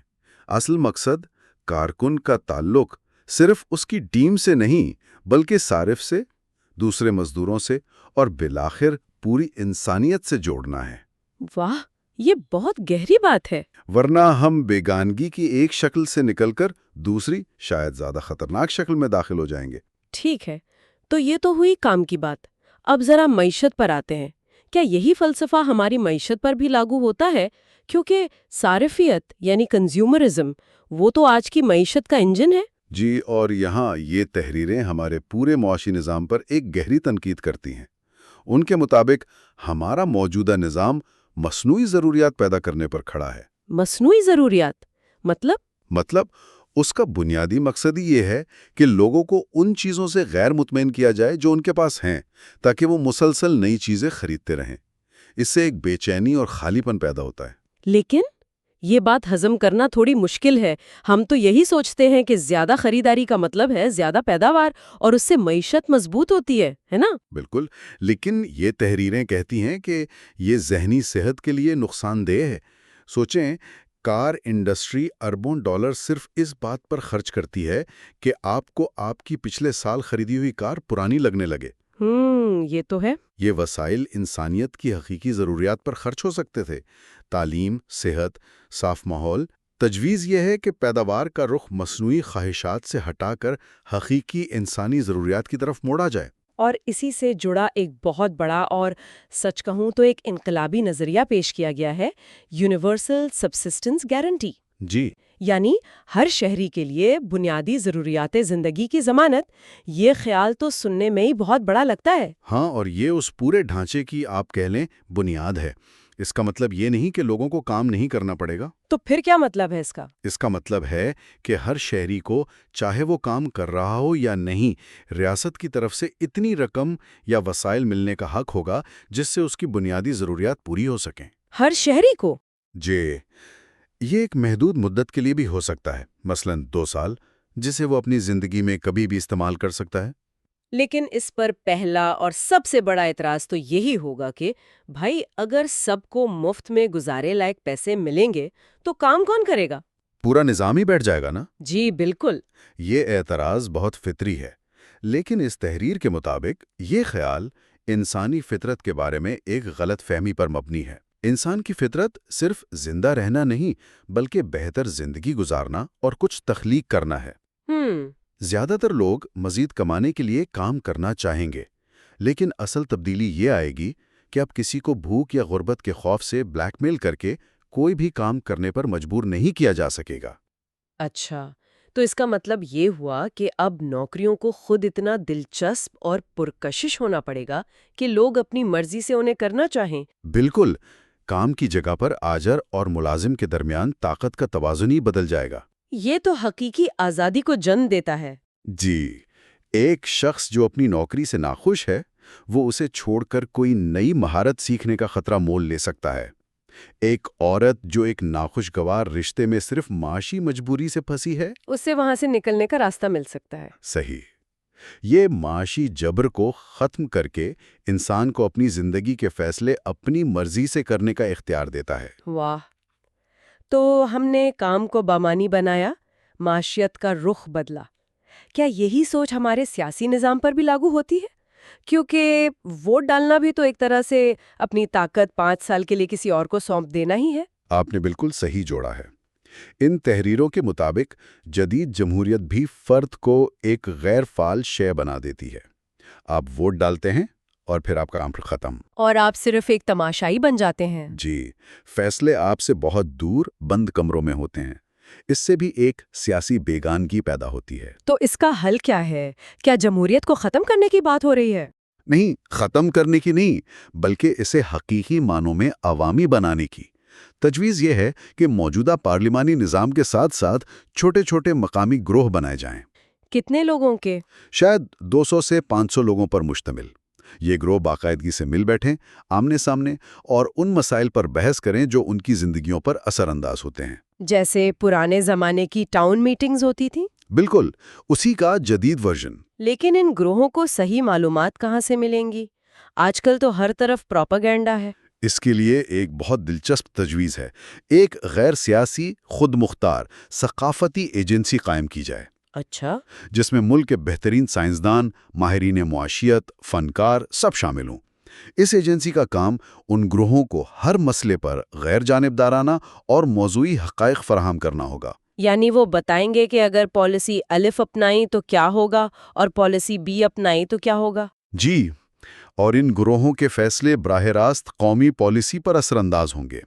اس طرح فیصلے صرف اوپر سے نیچے نہیں آئیں گے، بلکہ نیچے سے اوپر بھی جائیں گے۔ یعنی فرد کو احساس ہوگا کہ اس کی آواز سنی جا رہی ہے۔ یہ سب کچھ ایک بہت بڑی ثقافتی تبدیلی کے بغیر تو ممکن نہیں لگتا۔ بالکل نہیں۔ اور اسی پر بات کرتے ہوئے مواد میں اجتماعی فن اور رسومات کا ذکر ہے۔ اس سے کیا مراد ہے؟ اس کا مطلب صرف یہ نہیں کہ لوگ میوزیم جائیں یا سینما میں فلم دیکھیں، یہ ایک بہت گہری بات ہے۔ اس کا مطلب ہے مشترکہ، فعال اور بامعنی تجربات میں حصہ لینا۔ اس کو تھوڑا آسان کریں گی؟ اس کو یوں سمجھیں، اکیلے نیٹ فلکس دیکھنا ایک غیر فعال عمل ہے، آپ صرف ایک صارف ہیں۔ جی۔ لیکن محلے کے لوگوں کا مل کر ایک تھیٹر گروپ بنانا یا مل کر کوئی تہوار منانا، یہ اجتماعی فن ہے۔ یہ وہ تجربات ہیں جہاں لوگ صرف صارف نہیں رہتے بلکہ خود تخلیق کار بن جاتے ہیں۔ تو یہ تنہا ہجوم یا لونلی کراؤڈ کا علاج ہے، جہاں لوگ ایک ساتھ ہوتے ہوئے بھی اکیلے ہوتے ہیں۔ بالکل۔ ان تحریروں کا کہنا ہے کہ جس طرح جسم کو ورزش کی ضرورت ہے، اسی طرح روح کو اجتماعی رسومات کی ضرورت ہے۔ یہ معاشرتی جوڑ کے لیے اتنا ہی ضروری ہے جتنا اسکول جانا۔ تو اگر میں ان تمام نکات کو جوڑوں تو ایک مکمل تصویر بنتی ہے۔ کام میں شرکت، معیشت میں آزادی، سیاست میں شمولیت اور ثقافت میں مشترکہ تجربات۔ جی، یہ سب ایک دوسرے سے جڑے ہوئے ہیں۔ یہ ایک ایسا ویژن ہے جو فرد کو اس کی کھوئی ہوئی مرکزیت واپس دلاتا ہے۔ اور ان سب کا بنیادی خیال ایک ہی ہے، انسان کو ایک غیر فعال، بے بس صارف سے ایک فعال، تخلیقی اور خود مختار انسان میں تبدیل کرنا۔ اس گفتگو کے آخر میں ان ذرائع میں ایک بہت گہرا نقطہ مذہب اور روحانیت کے بارے میں بھی ہے۔ وہاں یہ تجویز دی گئی ہے کہ اس بات پر بحث کرنے کے بجائے کہ خدا کا تصور کیا ہونا چاہیے، ہمیں اس بات پر متحد ہونا چاہیے کہ آج کے دور کے بت کون سے ہیں۔ یعنی وہ کون سی چیزیں ہیں جن کی ہم پرستش کرتے ہیں، چاہے وہ ریاست ہو، مشین ہو یا کامیابی کا جنون۔ جی، یہ ایک ایسا خیال ہے جو بہت کچھ سوچنے پر مجبور کرتا ہے، اور اسی پر ہم آج کی بات ختم کرتے ہیں۔ بالکل، یہ وہ بنیادیں ہیں جو اس متن میں پیش کی گئی ہیں۔ شاید اپنی اگلی گفتگو میں ہم یہ جائزہ لے سکتے ہیں کہ یہ نظریاتی خیالات 21ویں صدی کی عملی حقیقتوں اور چیلنجز کا سامنا کیسے کر سکتے ہیں۔ اچھا، تو گفتگو کے اس آخری حصے میں خوش آمدید۔ پچھلی بار ہم نے جدید معاشرے کی ایک بہت گہری بیماری، بیگانگی یا ایلینیشن پر بات کی تھی۔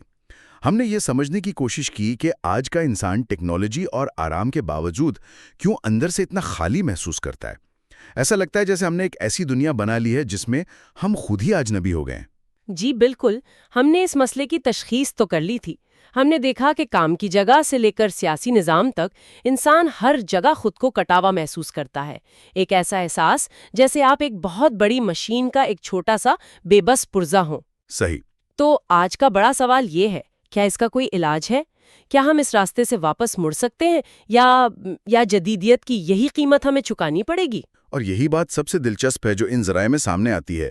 19ویں اور 20ویں صدی کے وہ مفکرین جو ایک دوسرے سے شدید نظریاتی اختلاف رکھتے تھے، جی سوچیں، برکہارٹ جیسے قدامت پسند اور کارل مارکس جیسے انقلابی، وہ سب ایک خوفناک پیشگوئی پر متفق نظر آتے ہیں. یہ بات ہی اپنے آپ میں چونکا دینے والی ہے. یہ واقعی ایک حیران کن اتفاق ہے. ان سب نے اپنے اپنے زاویے سے ایک ہی خطرے کی نشاندہی کی. انہوں نے دیکھا کہ مشینیں اور معاشی نظام انسان پر اس قدر حاوی ہو رہے ہیں کہ انسان اپنی روح کھو رہا ہے. بالکل. انہوں نے ایک ایسے عوامی انسان یا ماس مین کے ابھرنے کی بات کی جو سوچنے، محسوس کرنے اور آزادانہ انتخاب کرنے کی صلاحیت سے محروم ہوگا. ایک ایسا انسان جو باہر سے آزاد ہے لیکن اندر سے زنجیروں میں جکڑا ہوا ہے. جی. اس کیفیت کے لیے ایک اصطلاح بھی استعمال ہوئی تھی. اینومی. جی، فرانسیسی ماہر عمرانیات ڈرخیم نے اسے اینومی یعنی انومی کا نام دیا. اچھا. یہ ایک بہت گہرا تصور ہے. اس کا مطلب صرف اصولوں کا ٹوٹنا نہیں ہے. یہ وہ احساس ہے جب معاشرے کی پرانی قدریں بے معنی ہو جائیں اور آپ کے پاس رہنمائی کے لیے کوئی نقشہ ہی نہ بچے. ایک طرح کی سماجی گمشدگی. بالکل، ایک سماجی گمشدگی جہاں انسان کو سمجھ نہیں آتا کہ اس کی زندگی کا مقصد کیا ہے. یہ تو آج کے دور کی بالکل صحیح تصویر کشی لگتی ہے. ہر طرف معلومات کا شور ہے لیکن سمت کا احساس غائب ہے. تو ان ذرائع کے مطابق ہمارے سامنے کون سے راستے ہیں؟ بنیادی طور پر دو بالکل مختلف مستقبل دکھائے گئے ہیں. پہلا راستہ جو زیادہ خوفناک ہے اسے روبوٹزم کہا گیا ہے. روبوٹزم؟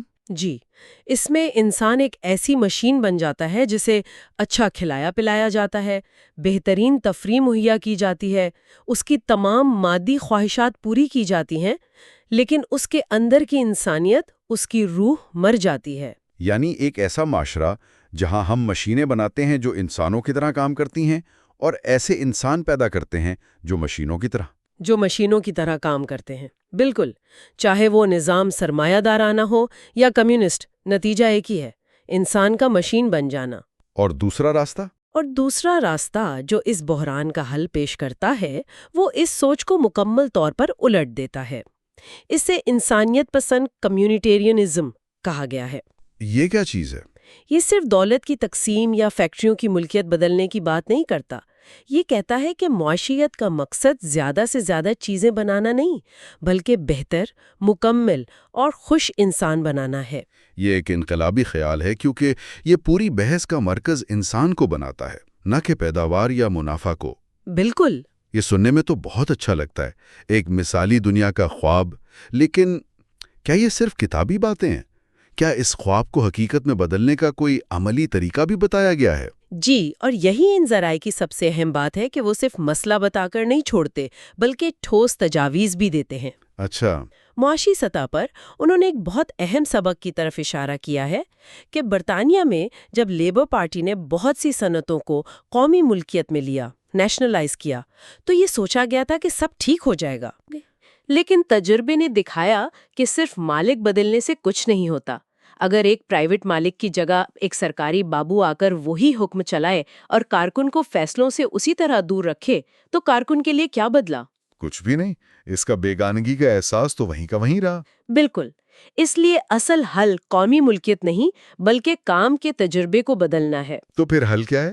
یہیں پر شریک انتظام یا کو مینجمنٹ کا تصور آتا ہے. جی، حل یہ ہے کہ کارکن کو نہ صرف منافع میں حصے دار بنایا جائے بلکہ انتظام و فیصلوں میں بھی حقیقی شریک بنایا جائے. اسے یہ احساس ہو کہ یہ ادارہ اس کا اپنا ہے. اور اس کی کوئی مثال ہے؟ اس کی سب سے شاندار مثال فرانس کی بوئی مونڈو ورک کمیونٹی کی دی گئی ہے. واہ، یہ بوئی مونڈو والی مثال تو کمال کی ہے. یعنی وہاں کیتھولک، کمیونسٹ، ملحد، ہر طرح کے نظریات کے لوگ ایک ہی مقصد کے لیے کام کر رہے تھے. جی بالکل. یہ آج کی دنیا میں تو تصور کرنا بھی مشکل ہے. انہوں نے یہ کیا کیسے؟ کیا ان میں نظریاتی جھگڑے نہیں ہوتے تھے؟ ہوتے تھے اور شدید ہوتے تھے، لیکن انہوں نے ایک اصول بنایا.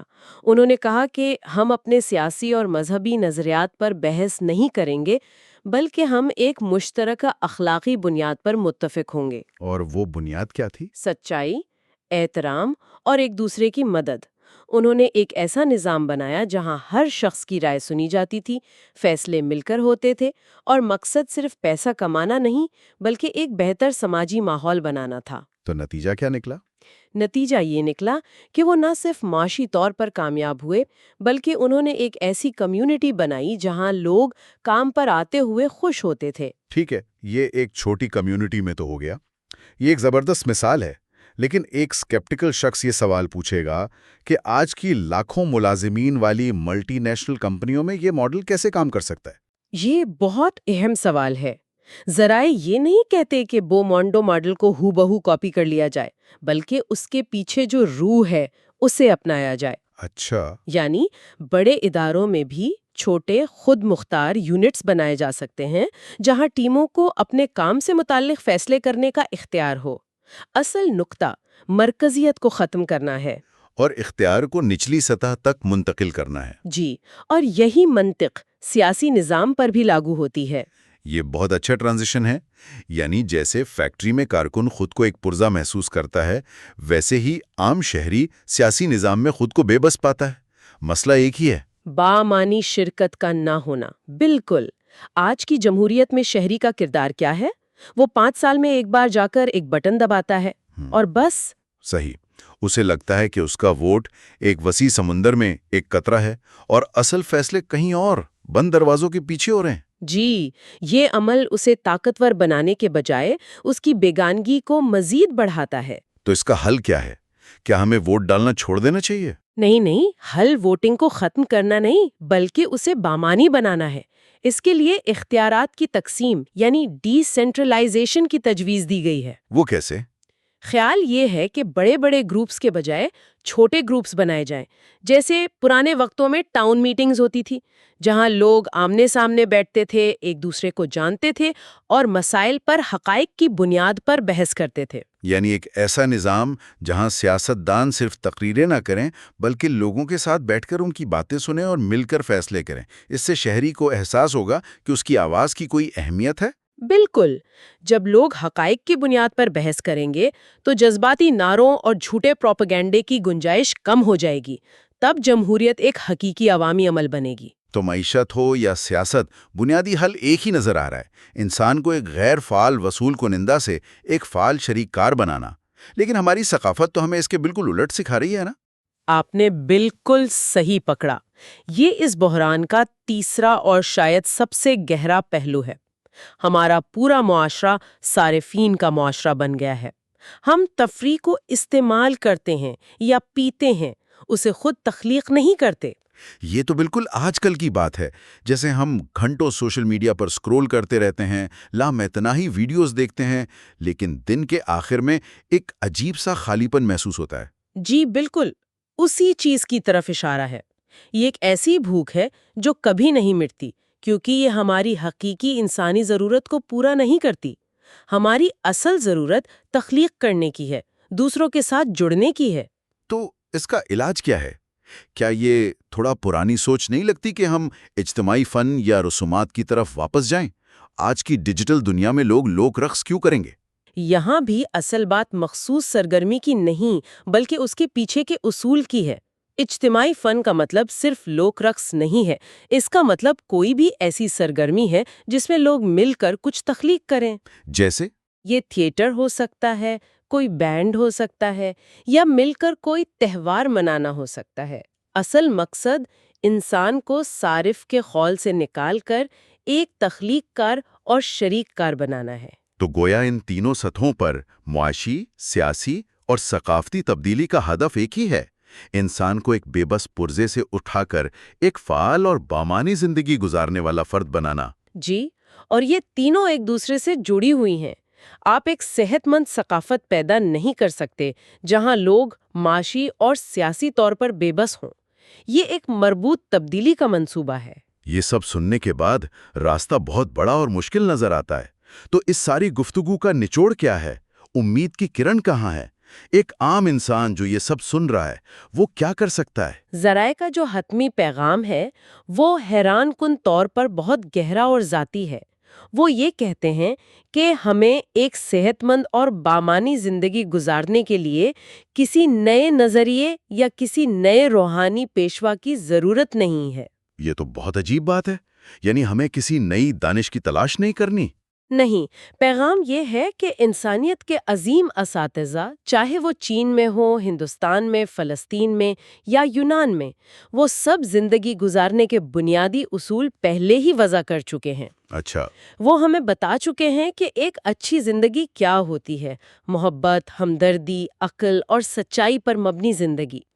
اصل چیلنج نئی سچائی کی تلاش نہیں، بلکہ اس سچائی پر سنجیدگی اور خلوص سے عمل کرنا ہے جسے ہم پہلے سے جانتے ہیں۔ یعنی اصل انقلاب باہر حکومتوں یا فیکٹریوں میں نہیں، بلکہ ہمارے اندر، ہمارے دلوں میں برپا ہونا ہے۔ بالکل، اصل انقلاب ہمارے دلوں میں برپا ہونا ہے۔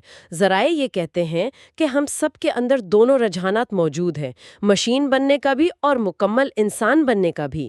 انتخاب ہمارا ہے۔ صحیح۔ زندگی کا مقصد محض زندہ رہنا یا زیادہ سے زیادہ چیزیں جمع کرنا نہیں ہے۔ زندگی کا اصل مقصد مکمل طور پر انسان بننا ہے، یعنی اپنی عقل، اپنی محبت اور اپنی تخلیقی صلاحیتوں کو پوری طرح نشوونما دینا۔ اگر آپ ایسی گہری گفتگو اور تجزیوں میں دلچسپی رکھتے ہیں تو ہمارے YouTube channel deep expert reviews کو سبسکرائب کریں۔